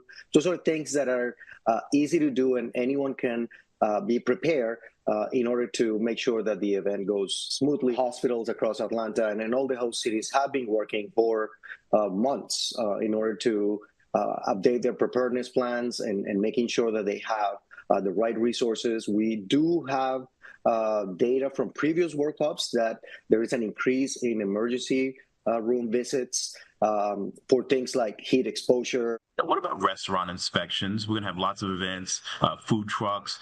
I would imagine that a lot of county health departments have really been doubling down on that. Should they be doubling down on that? Yes, there's obviously not only increasing risk for respiratory infections with mass gatherings, but also for gastrointestinal viruses, things like norovirus. So you obviously want to make sure that there's not food that is being exposed to heat for long periods of time, and that you are sort of like following the good proper mechanisms for food safety, and inspections is obviously an important component of that.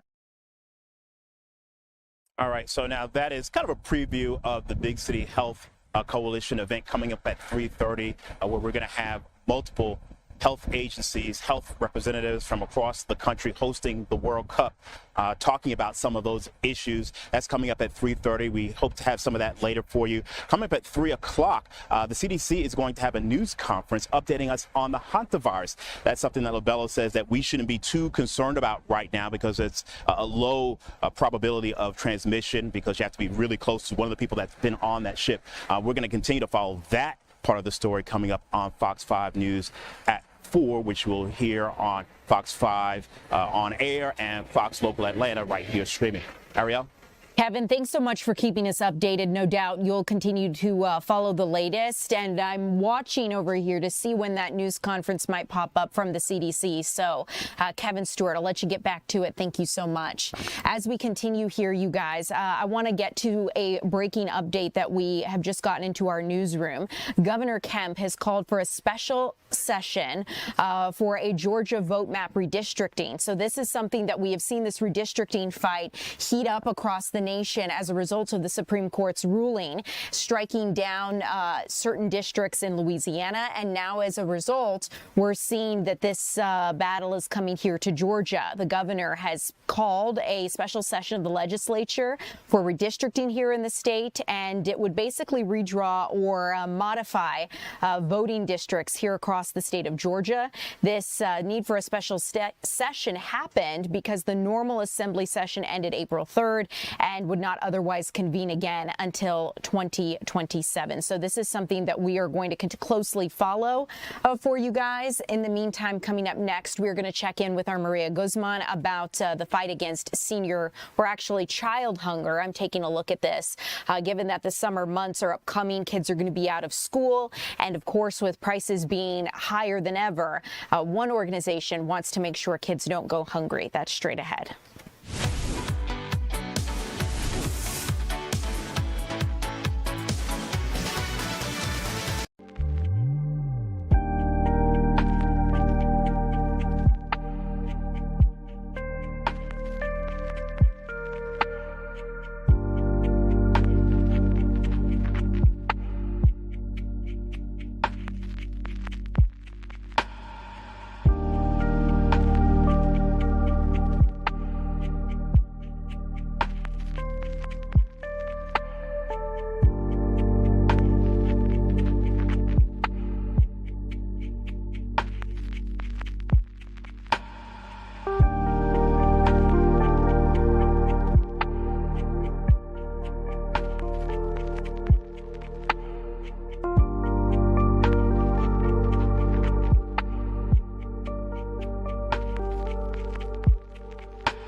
Welcome back in, everyone. I'm Ariel Onstadt. Thanks so much for being here. With the rising cost of food, gas, and school soon being out, one organization wants to make sure that parents and guardians are able to make sure their children do not go hungry. So our Maria Guzman joins us live to talk about the efforts of the Salvation Army. Maria, what are they asking for?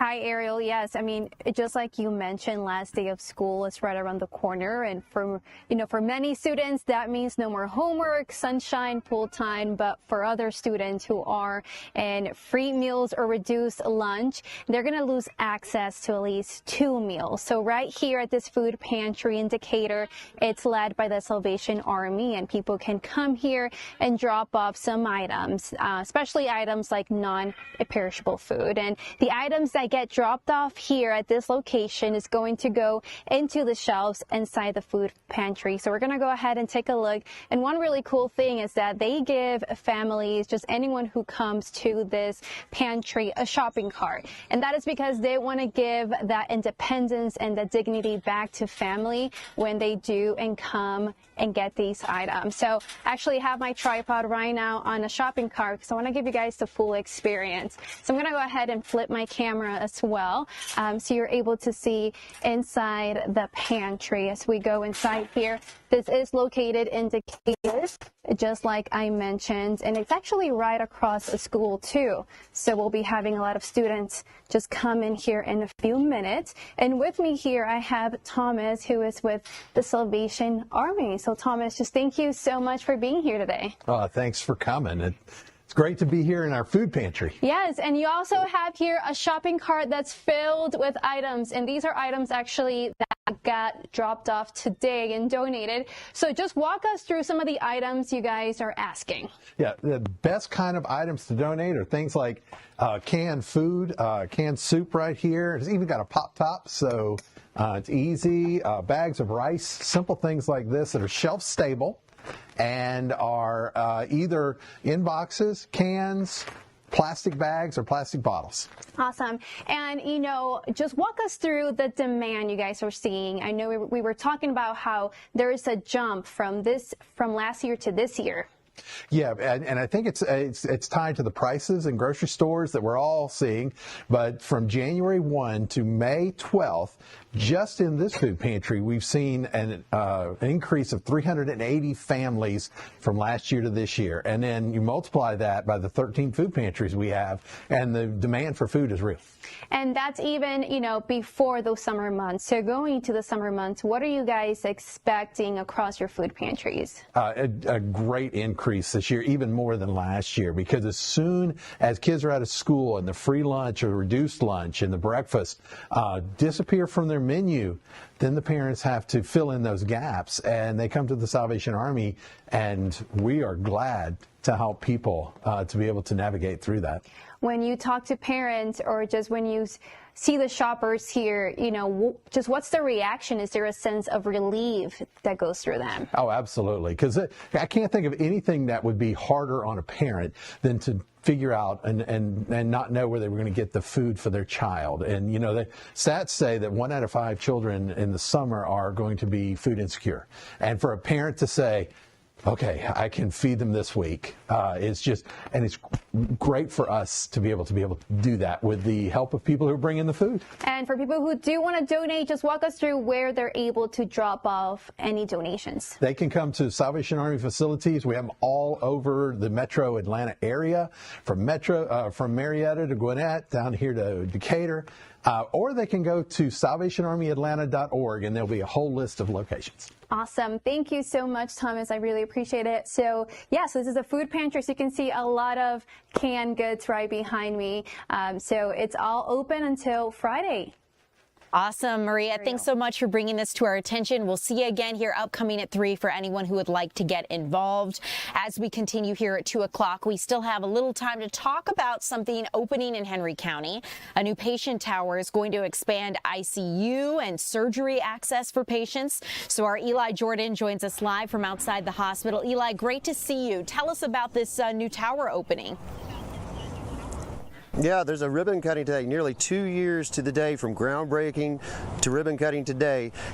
Piedmont Henry will have 112 new beds providing medical service to the ever-growing surrounding region. Now, this is a $212 million project. You know, Henry County itself has grown over 30% since 2010, and this project will provide 112 more beds, 24 more in the ICU unit, bringing that total to 52. And Piedmont Henry also sees 3 more ORs and a larger kitchen and cafeteria, providing health-conscious food to patients and their families. And Piedmont has been expanding its footprint in the South Metro over the past few years, and I spoke to Piedmont CEO David Kent about that, and here's what he had to say. We're beyond excited. This has been a 2-year journey that we've been on. We've needed more beds here in Henry County for quite some time, and so to be able to bring this project to life, and in just over a month we'll be taking our first patient into the first rooms, and could not be more excited about it. This is a massive investment in the care for people down in Henry County and the entire south side of the metro market that Piedmont has made, and really proud to be a part of it. How hard is it for hospitals just in general to anticipate growth and to meet those needs? Yeah, it's something we pay attention to. I mean, obviously part of our job as the main healthcare providers to this area is to understand what the population's doing. So we've watched with great interest the growth in the area, the population growth, the job growth. You know, we have a great development authority here that has attracted new businesses to the area. So we keep a pretty close pulse on what's going on, and then we try to adjust accordingly based on what the community is going to need. We've expanded services in McDonough. We've expanded outpatient services here in Stockbridge. We opened a new medical office building with urgent care down in Locust Grove. We have a building coming out of the ground right now that's just about finished in Lovejoy that's going to be an urgent care and primary care office. And so we're going to look to continue to do that. We've got to go where the population is. We've got to make it convenient for them to access care, and hopefully they can see our primary care doctors and not come to the hospital. Now, June 16th, they will start accepting patients here, but today they're going to have the ribbon cutting for this big, new, beautiful patient tower here in Piedmont Henry. Ariel, back to you. Awesome, Eli. Thanks so much for showing this to us. Wonderful to see access expand for people living in this community. And Eli, I know you're going to join us again here upcoming at 3. We can talk a little bit more about what this is going to mean for the community. So Eli Jordan, thanks so much. As we continue here at 2 o'clock, you guys, we are getting ready for everything to come at 3. Our Angelique Proctor is about to join us to talk about that security scare that Brad Raffensperger received yesterday and why this situation continues to be an ongoing and developing one. I'm Ariel Onstadt. We have more to come here at 3 o'clock.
Welcome in, everyone. I'm Ariel Onstadt. Thanks so much for being here at 3 o'clock. It is great to see you, and we've got a lot of news to get to. We're going to talk about the latest regarding the Hantavirus. We also have some stories here unfolding within the Georgia legislature, so let's talk about it, because one of the first ones deals with the governor calling for a special session to consider redistricting efforts here in the state of Georgia. This as you take a live look at the Gold Dome. But Governor Brian Kemp has officially ordered the Georgia General Assembly to convene this special session starting June 17th to redraw the state's political maps. The move follows the recent United States Supreme Court ruling in Louisiana v. Calais, which altered established interpretations of the Voting Rights Act. Now, the session will begin this summer. The governor confirmed that any new maps will not take effect until the 2028 election cycle, but this is something we're closely going to follow. As a result of that Supreme Court ruling, we've seen a lot of states now rush to redraw their maps, including in Florida and in others. So this is something we're going to watch closely as our governor has now called for this special session. Let's continue along here because we want to follow the latest as it relates to that security scare at a campaign stop for Secretary of State Brad Raffensperger.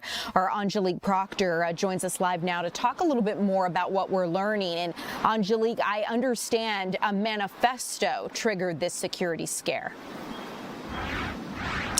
That is right. Good afternoon to you, Ariel. And certainly political violence is regrettable and very disturbing, but that is what Secretary of State Brad Raffensperger says that he is dealing with. The gubernatorial candidate openly talked about this active threat against his life that law enforcement has described as credible this afternoon. Now, the campaign tells me they became aware of what you described as a manifesto. It is handwritten, apparently, 4 pages, and it had the secretary's picture at the top of the manifesto with the word boom across his forehead. Very disturbingly, that he was, in fact, the target. They learned of that threat, they tell me, just one day before a bomb threat at the Macon airport, where canines were brought in to try to detect explosives. They hit on some suspicious object found inside a vending machine, but that did not pose a threat. Secretary Raffensperger says he will not back down or stop his campaign. Yes, we are dealing with an active threat, and it's ongoing right now. I want to be very clear about this. I'm very grateful for law enforcement and what they're doing to track this down. We've heard about this last Tuesday, a couple days ago, before we were down in Macon. Whether they're related or not, that'll be for law enforcement to determine. But at the end of the day, I want everyone to be very clear and hear me clearly that no matter what, I'm pushing forward. There's nothing that's going to deter me, slow me down. I'm running for governor to make Georgia affordable and safe. And so no matter what happens, I push forward. No matter what happens, I don't deviate and I don't back down. And I'm going to stand for Georgia no matter what. And so Secretary Raffensperger, you may know, has received hundreds of threats, particularly since the 2020 campaign, when he bucked President Trump when he asked to find additional votes. Now, he says he plans to follow the Constitution and the law. He says that's what he has always done, and that's what he plans to continue to do. Scary situation. You mentioned political violence, and it is becoming more and more prevalent, unfortunately. One thing I'm curious about as they're investigating this, I understand they're probably not sharing too many details as it relates to the actual investigation. Have they said any update as to when they might plan to share more details? Have you been able to get a sense of any of that? Don't know when they plan to share more, but I did learn today that this manifesto came from Mississippi. It was actually mailed into a sheriff's office at Mississippi. Mississippi then notified the FBI. The FBI then called the secretary and Georgia officials. And so the Georgia State Patrol, the GBI, all looking into this allegation. And I have also learned that they have actually identified the person who apparently wrote this, but that is really all they are saying right now. They're saying they are actively working this investigation and hope to have more information soon. Angelique, good tidbits you were able to gather there. Definitely curious. I know you'll continue to follow the latest on this, and we'll stay tuned as you get any new information. So Angelique Proctor, thanks so much for joining us. As we continue here at 3 o'clock, let's talk about something pretty wild. A home in Spalding County was set to receive massive shipments of drugs disguised as gifts. You're taking a look at some of what was uncovered in this recent bust. According to Customs and Border Protections agents, they were able to seize the illegal packages, if you will, in Philadelphia. More than 32,000 unapproved prescription tablets sent from Europe, and they believe the parcels, which included opioids and sedatives, were headed to a home here in Georgia's Spalding County. Now, authorities say the pills were disguised as T-shirts and other items to hide the illegal shipments. So this is something we're going to continue to keep an eye on, because officers intercepted 2 separate parcels sent for the Netherlands and London, April 29th and April 30th. They were destined for the same home here in Georgia in Spalding County, and the parcels were labeled to hide the drugs inside. Authorities have not said whether they've identified the specific person who sent the parcels from Europe, nor do we know if anyone at that Spalding County address has been arrested or charged. So this is something we're going to continue to follow closely. I want to let you know that a Noonan man has pled guilty to a $140 million Ponzi scheme. The founder of First Liberty Building and Loan has pled guilty. That would be Edwin Brant Frost IV. And according to the Noonan Times, he entered his plea in federal court this morning. Authorities say Frost carried out a $140 million scheme that victimized roughly 300 investors. Prosecutors with the U.S. Attorney's Office say how this worked is he would use new investor funds to pay earlier investors while concealing significant financial losses. He could face up to 20 years in prison, and a judge has scheduled his sentencing for August 14th. Well, let's get to a story that has a lot of you talking. This is something that we are following here regionally, as South Carolina's Supreme Court has overturned Alex Murdaugh's murder conviction and ordered a new trial. The jury in 2023 found Murdaugh guilty of killing his wife and one of his sons. The state Supreme Court says Spalding County clerk Rebecca Hill improperly influenced the jury when she told jurors not to be fooled or convinced by Murdaugh's defense. Hill oversaw the jury and the evidence, and the state Supreme Court also ruled that the judge should not have allowed evidence of Murdaugh's financial crimes during that murder trial. Murdaugh is serving a 40-year federal sentence after pleading guilty to stealing around $12 million from his clients. State prosecutors have not said whether they're going to retry Murdaugh for murder, but as soon as we get any new details in this case, we're going to let you know right here on Fox Local. As we continue, let's talk about the latest with the Hantavirus, because I know this has a lot of you talking and many of you concerned.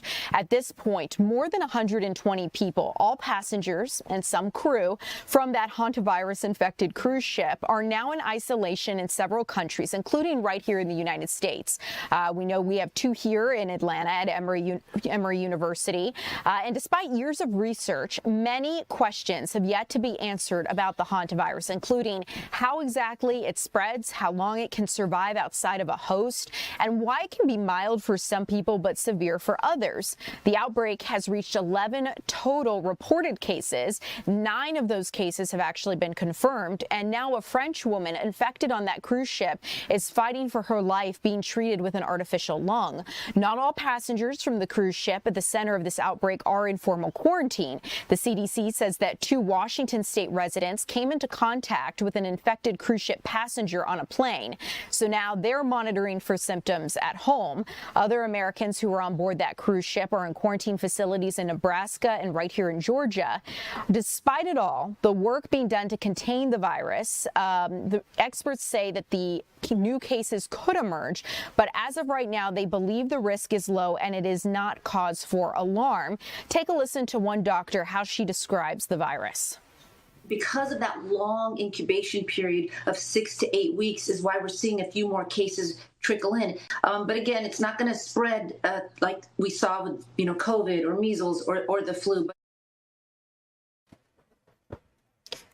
So because of that long incubation period, it's something that we're going to continue to monitor. Argentina's health ministry, meanwhile, says a team investigating the origin of the outbreak is soon going to visit the spot where that Dutch couple is believed to have contracted the Andes strain of the virus before boarding that cruise ship. Now, keep in mind, the 2 people here in Atlanta have tested negative for the Andes strain. The leading theory is that that couple, those tourists, became infected at a garbage dump in Ushuaia in Argentina during a bird watching trip, of all things. And as for the ship at the center of the outbreak, it is headed back to the Netherlands to be cleaned and disinfected. So this is something we're going to continue to keep an eye on. Let's talk about the president's trip to China, because as of right now, President Trump is in Beijing for a multi-day visit with Chinese leader Xi Jinping. This is a high-stakes summit. The 2 are going to discuss trade, tech, and Taiwan. But the war with Iran is really what is lingering over this trip. You can see this grand arrival that President Trump received in Beijing with 300 Chinese teenagers chanting, "Welcome, welcome." It's the beginning of a lot of fanfare to come. It's a long-awaited reunion between both of these leaders. And while there are several thorny issues to discuss, the president is prioritizing economic talks in China. He brought more than a dozen prominent U.S. CEOs with him. You can see them here on your screen. It was Apple's Tim Cook, Nvidia's Jensen Huang, and Tesla's Elon Musk, just to name a few. Tariffs, rare earth minerals used in chips, and artificial intelligence are all on the agenda, as well as Taiwan, which is the world's largest chip maker. The elephant in the room, of course, the war with Iran. President Trump says he does not need China's President Xi Jinping to intervene, but China is the largest buyer of Iranian oil, and if the United States could convince China to stop buying Iran's oil, or perhaps buy less of it, it could force Iran's regime to make a deal.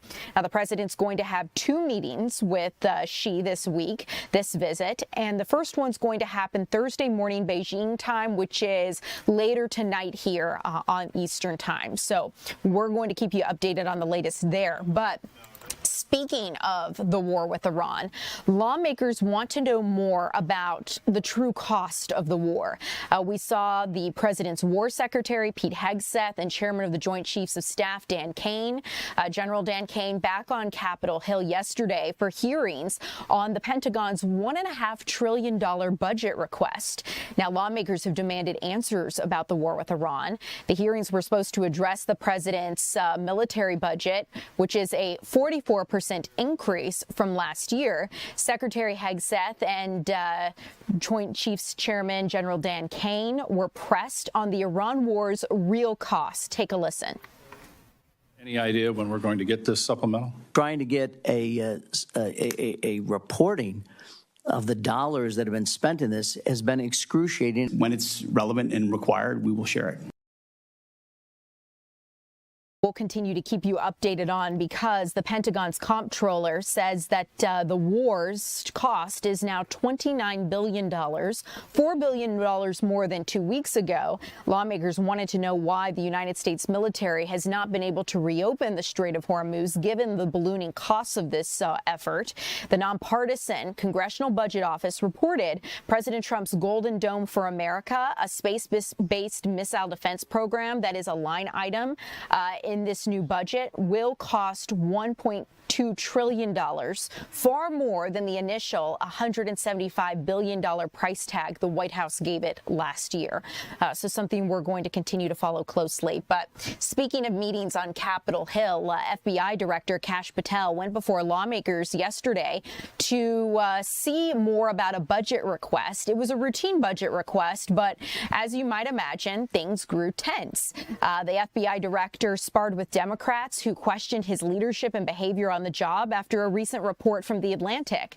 Now, that report alleges that Patel was drunk on several occasions and could not be reached by his staff. Patel later sued The Atlantic for defamation, but during this Senate budget hearing, Democrats brought the topic up. It was not originally on the agenda. Patel denies the claims and says the FBI's record under the Trump administration speaks for itself. The FBI director also defended his trip to the Winter Olympics in Italy, where he was seen partying with the men's hockey team after they won the gold. Take a listen. You want to pass out liquor or pop bottles in a locker room? Stick to podcasting. Leave Law and Order to people who really do care about justice and appearances. That is really critical. If people want to continue the baseless, fraudulent, false personal attacks at me, that's great. Keep the target on me. Well, Patel doubled down, saying he does not drink on the job and never has. And The Atlantic, for its part, says it stands by its reporting. But let's talk about new numbers that are coming out regarding inflation, because we've heard from a lot of you that you're facing ballooning costs as it relates to paying for your gas and groceries. And you're not alone in this feeling. Inflation is the highest it has been across the United States since 2023. Ultimately, a lot of people say prices are too high, and it's forcing them to make sacrifices on what they buy, either putting things back or waiting for sales. The U.S. Bureau of Labor Statistics now show an inflation surge of nearly 4% here in the United States. It's the biggest jump in the last 3 years. The root cause is the war with Iran. It's been inflating gas prices that have led to higher prices elsewhere in this kind of trickle-down effect. According to AAA, gas prices in Arizona are up more than 45% from this time last year, reaching an average of $4.50 a gallon. A lot of people can't afford to not pay for gas, right? You think of people who need gas to be able to do their livelihoods, like ranchers, truck drivers, and of course, rideshare drivers.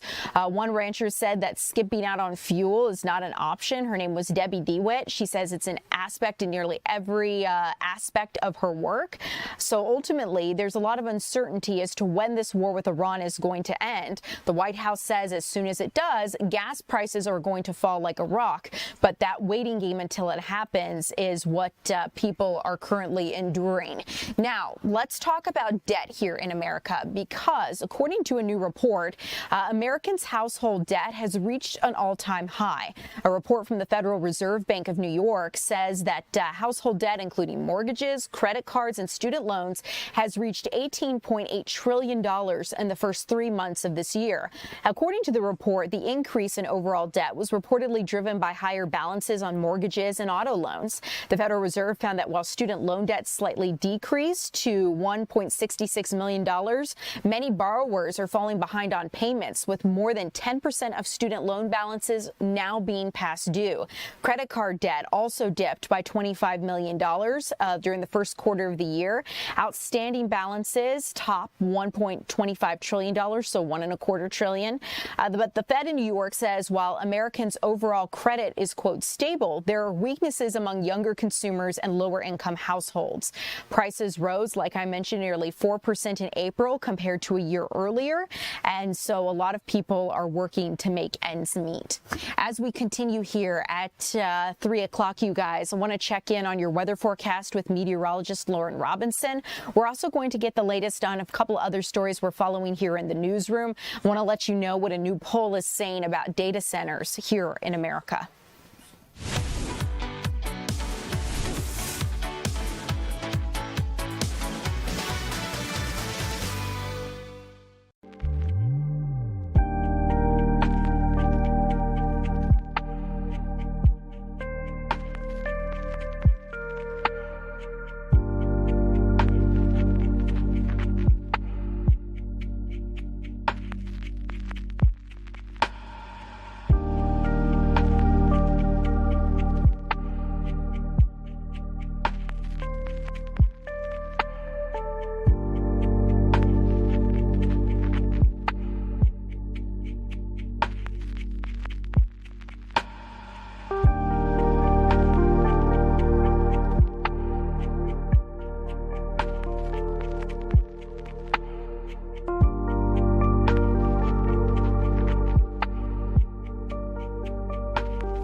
Well, welcome back, everyone. I'm Ariel Onstadt. Thanks so much for being here at 3 o'clock. It is great to see you. As always, if you have questions about anything you are wanting to see covered, drop it in our chats here, TikTok, YouTube, and I'll work to address them. But if you are streaming along with us here, Metro Atlanta, North Georgia, want to get a check of your weather forecast with meteorologist Lauren Robinson. It is lovely outside right now, but of course, it is not to last. Let's check in. And happy Wednesday. As we go through the rest of the day, we are looking to stay mostly dry. I can't say completely dry because this cold front will eventually push its way through North Georgia, and with it we could see just a stray raindrop or two later this evening.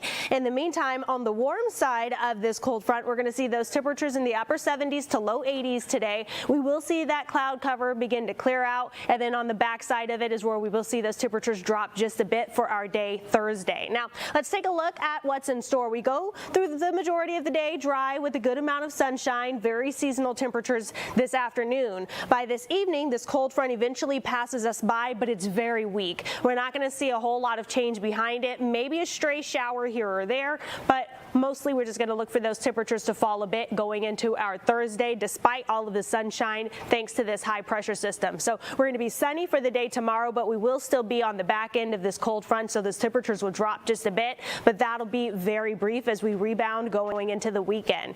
Now, let's take a closer look at what we're expecting. The rest of the afternoon, we see more sunshine with temperatures in the upper 70s to low 80s. We're spot on to where we're supposed to be this time of year. And then here's that cold front pushing its way down from the north later this evening. So it's mostly going to happen by time most of us are in bed. But if you just so happen to be out late this evening, maybe an isolated shower here and there along this front, but it'll be very isolated, very brief, and we're not looking for anything severe. Just a couple of raindrops before all of this pushes its way southward and dissipates along the way. So as we go into our day Thursday, we start the day with a lot of sunshine behind that front, but it'll be a bit chillier out there. We start our day in the 50s tomorrow. We see afternoon temperatures fall into the middle 70s, a bit below average for this time of year, but then we start to rebound as we make our way into the weekend. We can see that here on our 7-day forecast. We go through the rest of the day today. Here's where you have that chance maybe for an isolated shower or two later tonight. Temperatures fall a bit for our Thursday despite the sunshine, and then we rebound quickly. We're in the low 80s by Friday. We're going into the weekend with those temperatures in the upper 80s to low 90s. It's going to be a hot one out there, and this heat sticks around even as we push into the beginning of the next work week. Afternoon highs in the low 90s mean we're going to be approaching record highs as we go into next week. Thanks so much for keeping us updated. We appreciate it. So, guys, let's continue on because I want to let you know about a new health condition, or it's actually not new, but it's getting a new name. It's well known, and it's called PCOS, and you likely know of a woman who has it or have heard of someone who has it. Polycystic ovary syndrome is getting a new name. It's a common but difficult to treat hormonal disorder, and it's now going to be known as polyendocrine metabolic ovarian syndrome, or PMOS. Doctors believe the name change is going to lead to better patient care because the old name was misleading and inaccurate. PMOS is one of the leading and largest causes of infertility and includes irregular periods, weight gain, acne, hair loss, and excessive facial or body hair. According to the CDC, the disorder can increase a person's risk of developing type 2 diabetes and insulin resistance. The Lancet Medical Journal announced the name change just yesterday. So hopefully this will lead to more people getting the care that they need. But as I mentioned, let's talk about data centers because a new poll is showing many people don't want to live near a data center. This is a poll from Gallup. 71% of Americans oppose the construction of artificial intelligence data centers in their local communities. And it was the first time Gallup actually asked this question of people. 48% said they would never live near a data center. 23% somewhat opposed the idea, and just 7% strongly favored data centers, citing economic benefits like job creation as a reason. Now, half of the opponents cite the center's drain on resources, including water and energy usage and environmental impacts, as reasons for opposing data centers in their communities and as reasons why they don't want to live near them. As we continue here, you guys, coming up next, we are going to work to check in with our Annie Mapp about a House bill that would change how your ballot looks across Georgia's 5 most populated counties, counties like Gwinnett, Fulton, and Dekalb. That bill could soon become law if the governor does not take action tonight. So Annie's going to join us to talk a little bit more about the effects of this straight ahead.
Welcome back in, everyone. I'm Ariel Onstadt. Thanks so much for being here. I want to tell you about an effort to get care packages to our troop that received such an incredible response. Our Doug Evans joins us live to talk about how the community came together to support this. And Doug, I understand it was beyond what they expected.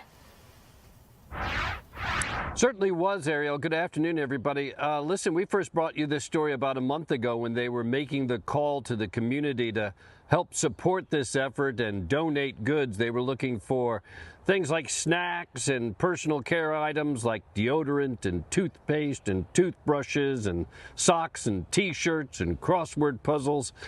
And so they got it. Man, did they get it. I'm at the VFW post here in Newnan. It's post 2667. It's a combined post with an American Legion post as well, post 57. And it's here that they are packaging up those goods to send overseas. I talked with a guy who's kind of spearheading this whole thing, Christian Spinks. He's a Marine veteran, talking about how important care packages were to him when he was overseas.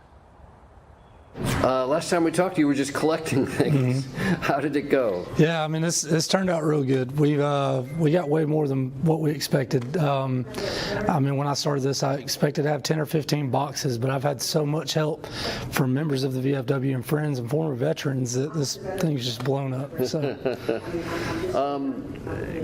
Grateful for all the support? Yeah, and we've seen it before from Coweta County when we had the tornado back in 2021, 2022. It was the amount of support that came out of that was enormous.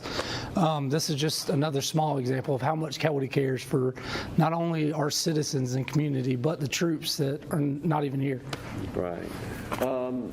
So you had a lot of help from the business community. Yeah. So we've had a ton of support from local businesses, and more specifically, Newnan or Morgan Jewelers in downtown Newnan, Manning's and Sons, just to name a couple. All Things Auto Glass, Southtown, just several businesses throughout have supported us tremendously throughout all this. So what's going to go on tonight? Yeah. So here in just a little bit, we're kind of staging everything right now. We will package everything in 2x2 boxes to send out to a nonprofit organization called Packaging for Warriors.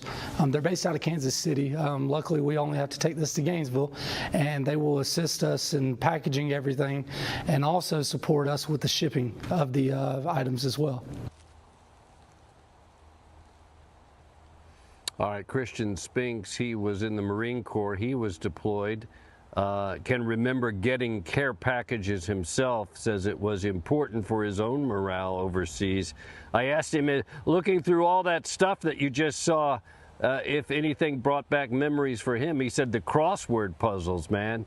That's what he spent hours doing, sitting around waiting for something to happen. And so that's what brought back the good memories for him.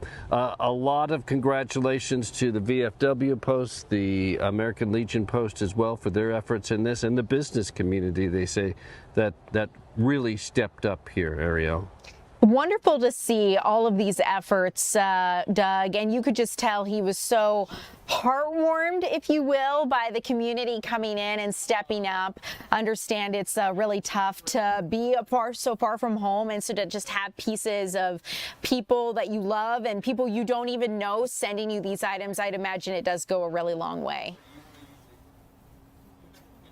Yeah, it certainly does. And you never know what's going to happen when you cover one of these stories, Ariel. You and I actually know someone, and we can talk about this maybe later off the air, right? You and I know someone who volunteered to send a care package many, many years ago to someone overseas. They would later meet and they would later marry.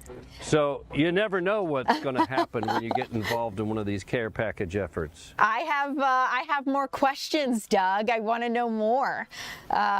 Well, Doug Evans, thanks so much.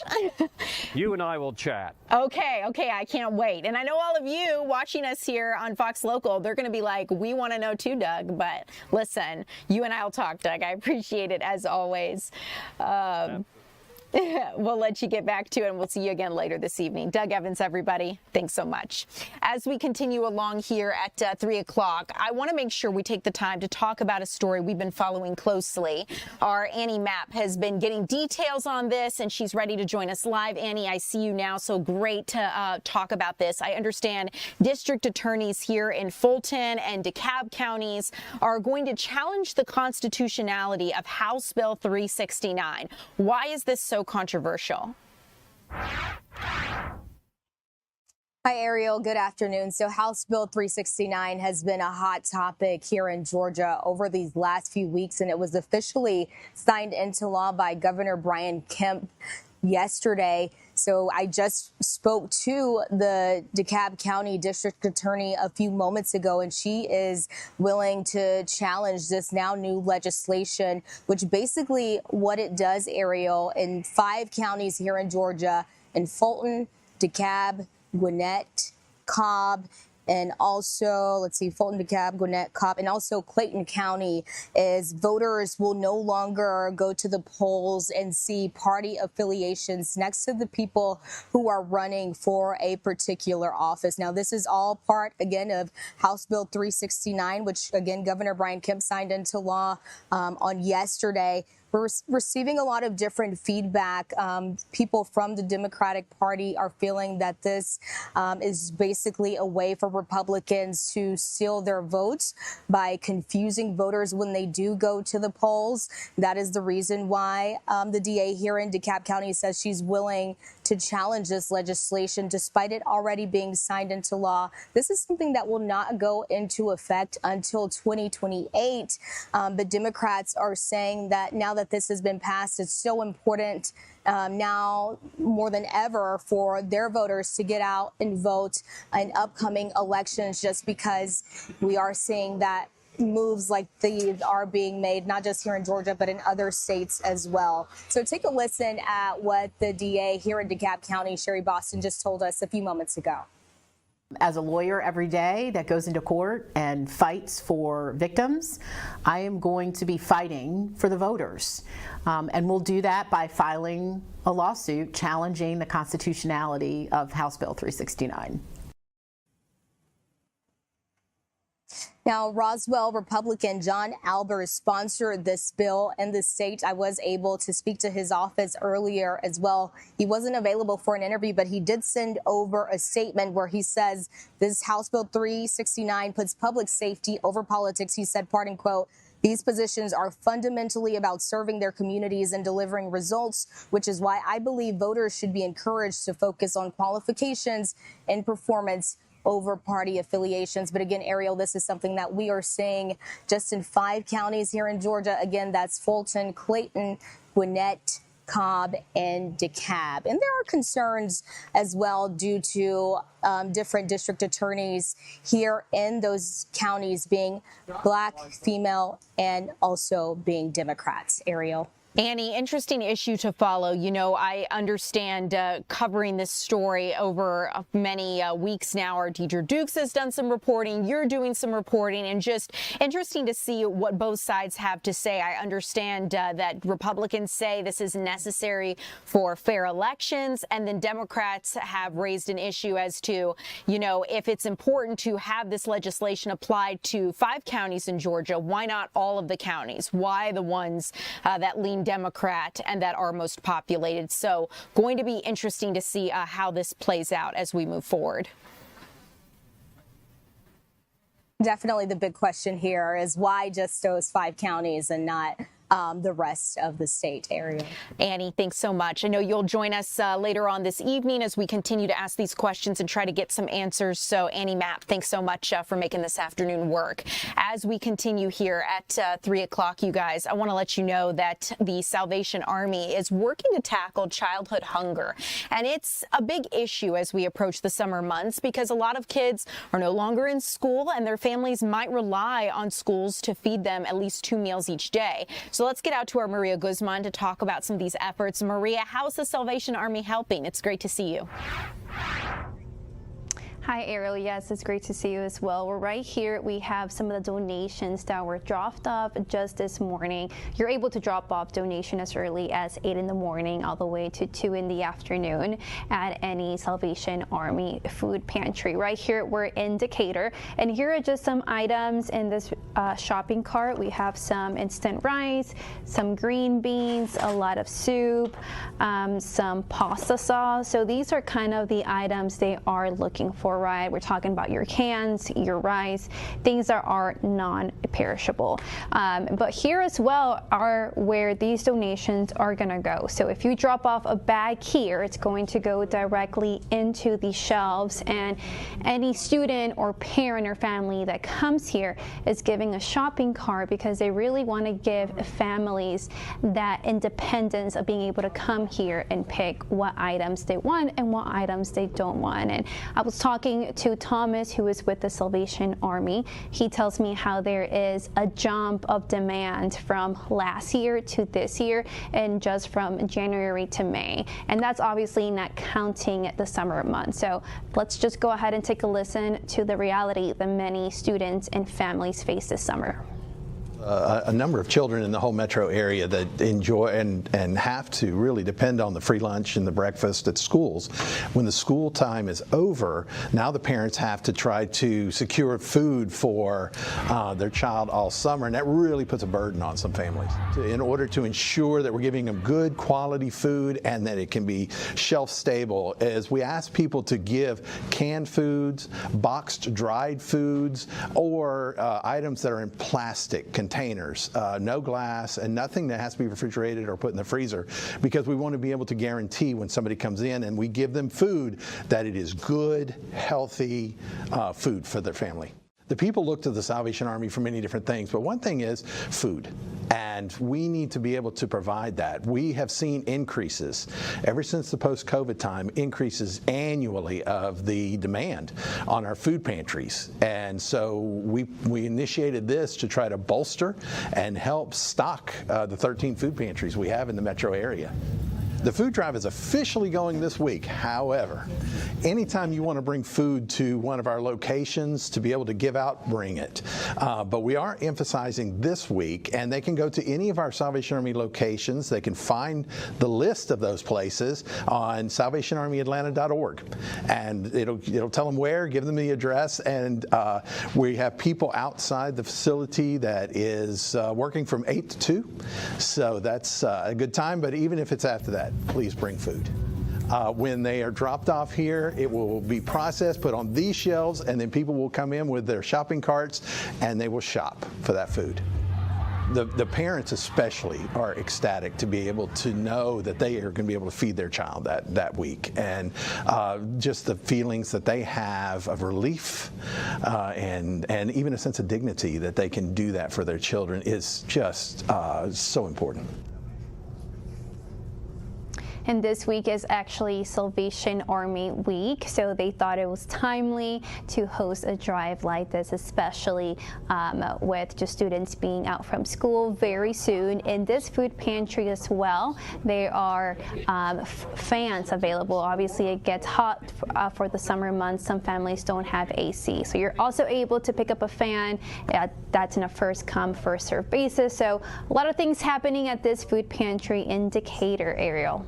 Maria, wonderful effort on behalf of the Salvation Army, and it's really hard for families that do rely so heavily on school lunch programs and stuff like that to be able to navigate the summer months, and especially considering the fact that gas prices are really high, inflation is high. I know a lot of families are asking some tough questions, so this is a resource for those of you streaming along with us. If you know of someone who needs something, the Salvation Army might have something that you're looking for. So Maria, thanks so much for joining us live, explaining the effort. We appreciate you.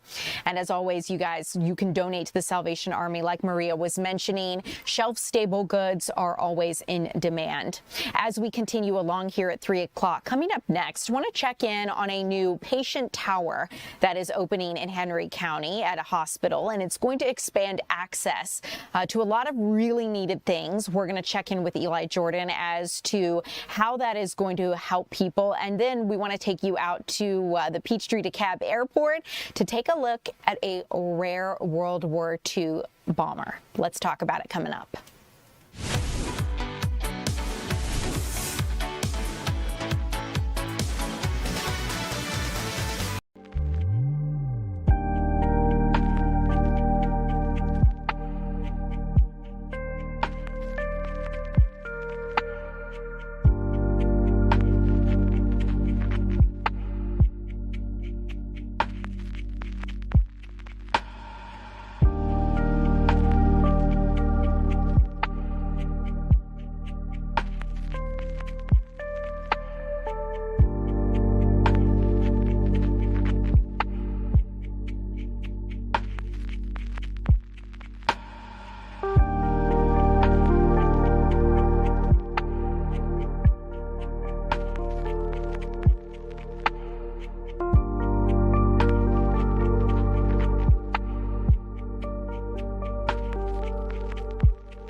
Welcome back in, everyone. I'm Ariel Onstadt. Thanks so much for being here live with us in the 3 o'clock hour. I want to talk about a new patient tower that is expanding at Piedmont Hospital in Henry County.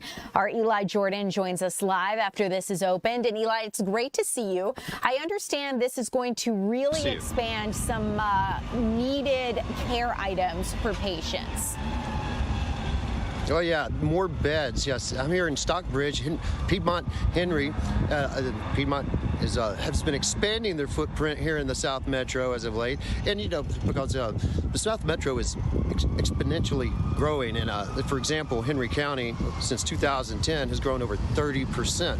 Well, Piedmont has been answering those needs, and 2 years ago they broke ground, and today they're going to cut a ribbon. It's a beautiful day for ribbon cutting. And so this $212 million project is going to provide 112 new beds.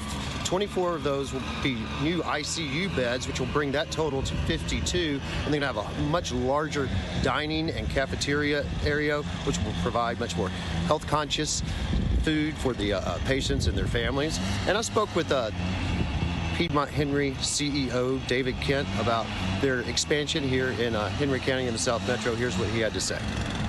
We're beyond excited. This has been a 2-year journey that we've been on.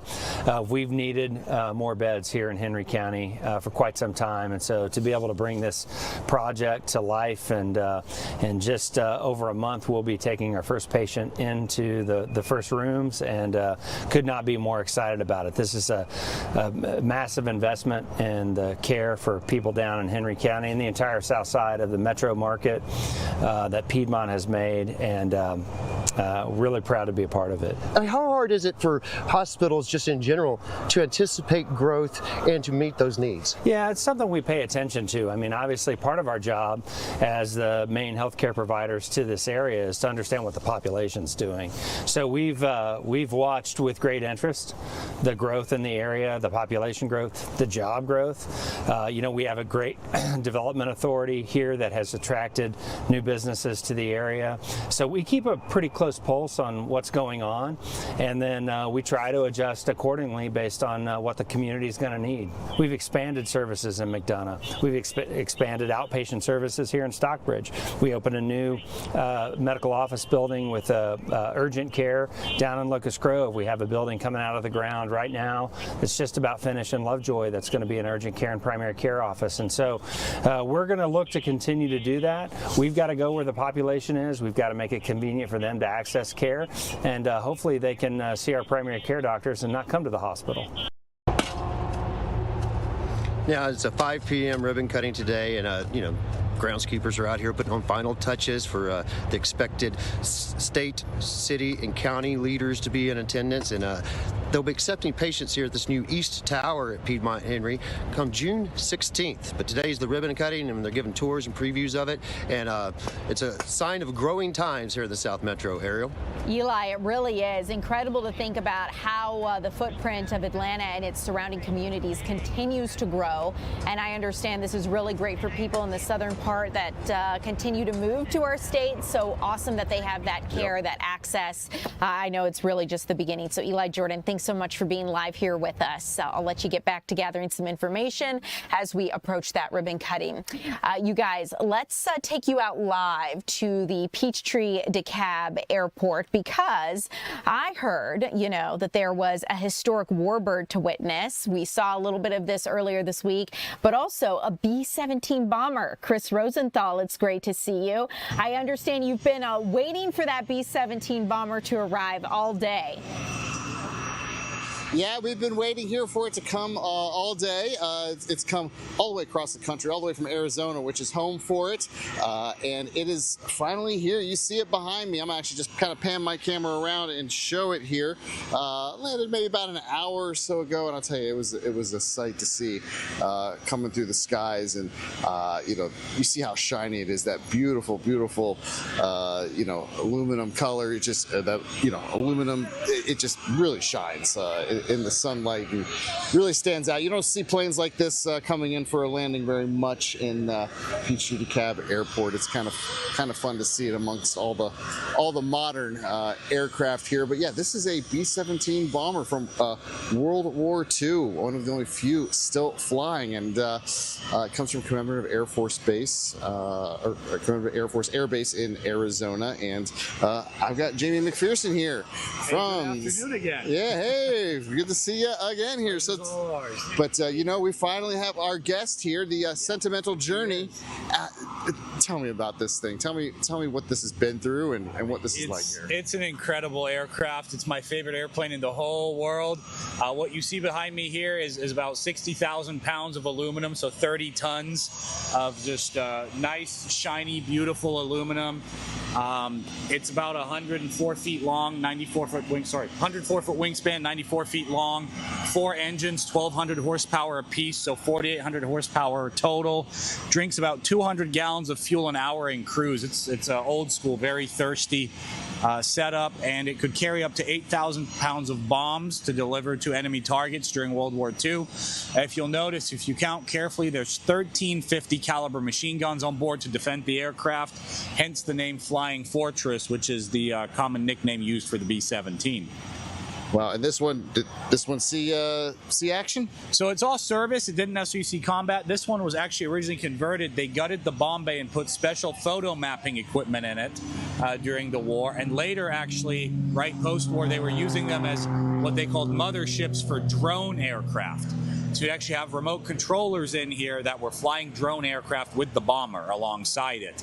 And so that's what it did for most of its military service. After that, it was used in a couple different roles, including firefighting, actually, aerial firefighting. and then it was basically mothballed for a while, and then it was purchased and donated to us in the 1970s, and we've had it ever since, and we've restored it back to a full combat configuration, just like you would have had in World War II. Yeah, and it's even been on the silver screen too a few times, huh? Yes, it has. So noteworthy productions. It's been on a couple other small ones, but there's a famous "Don't Mess with Texas" commercial where someone litters and the B-17 pulls up behind their truck. There's the movie 1941, the movie All the Good Men, and of course most recently Masters of the Air, which is largely a CGI production, but all the sounds you hear, the switches, the engines, all of that is from the B-17. Yeah, these guys, they're cleaning up the plane here now, and this is really cool. Like, yeah, this is the bomb bay, huh? That's the bomb bay, yes sir. So if you look inside here, we actually collect signals.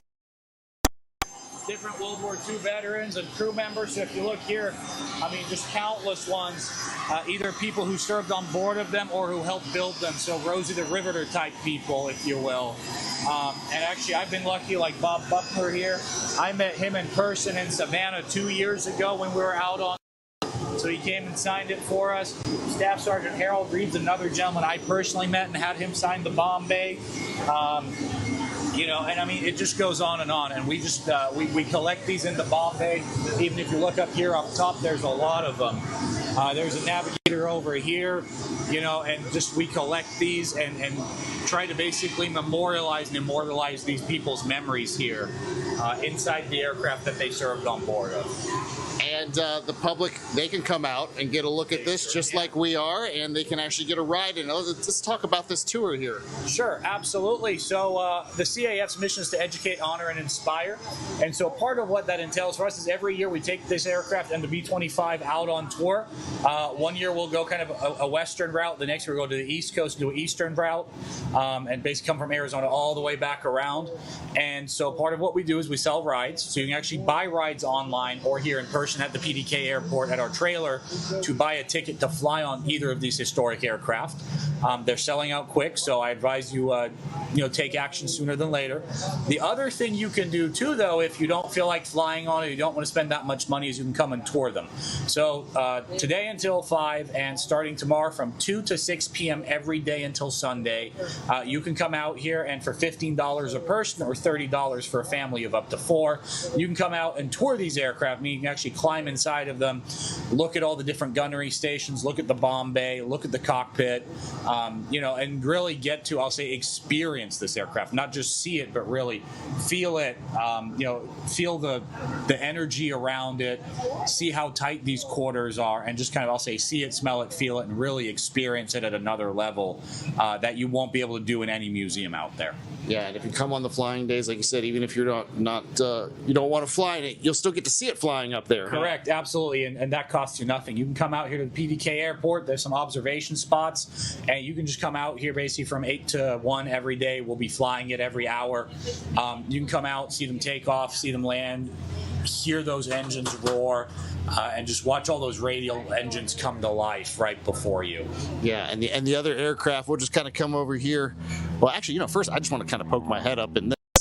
I mean, this is kind of how you get in here. I mean, it's just crazy to think these guys during World War II were just crawling up inside. That's how they got in the plane. A lot different than getting in a commercial plane, that's for sure. But also that over there, that's the B-25. It got here Monday. It's another bomber. But there's only, 30-something of those flying and 2 of these flying? Yeah, about 30 or give or take 30, 35 of these exist that fly, but only 2 of them saw combat that are still left and flying. This is one of them. So that's a bona fide combat veteran. 15 combat missions in Southern Europe and the Mediterranean during the war. And then as far as the B-17 goes, you're correct. There's currently only 3 airworthy and flying B-17s in the world. One is in the United Kingdom. It's not publicly accessible at all. The other one here in the U.S., occasional will sell rides, but that's not its primary purpose.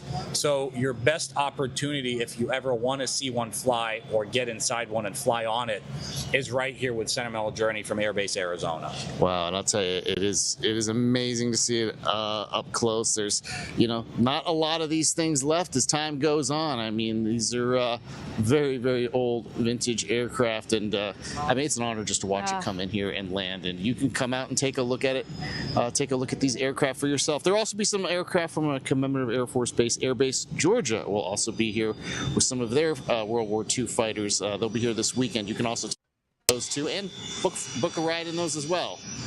Chris, this is just phenomenal. Truly one of my favorite stories you've ever done. I love the comprehensive tour, and to see those veteran signatures, especially with the dates, it gives you goosebumps just to see that history so up close and personal. Jamie is phenomenal. Just the history he knows about this aircraft, how many movies it's been in, the lore, the commercials, just excellent. Love it when someone really knows their stuff. So hats off to both of you gentlemen giving us a tour of this B-17 bomber. And for those of you streaming along with us, they let you know how you can tour it or perhaps even take a ride in it, raising money for a good cause. So Chris Rosenthal, thanks so much for this. Would love to continue to speak about it. But as we continue, you guys, it is time for the 4 o'clock news to begin. I'm Ariel Onstadt. Thanks so much for being here. More to come.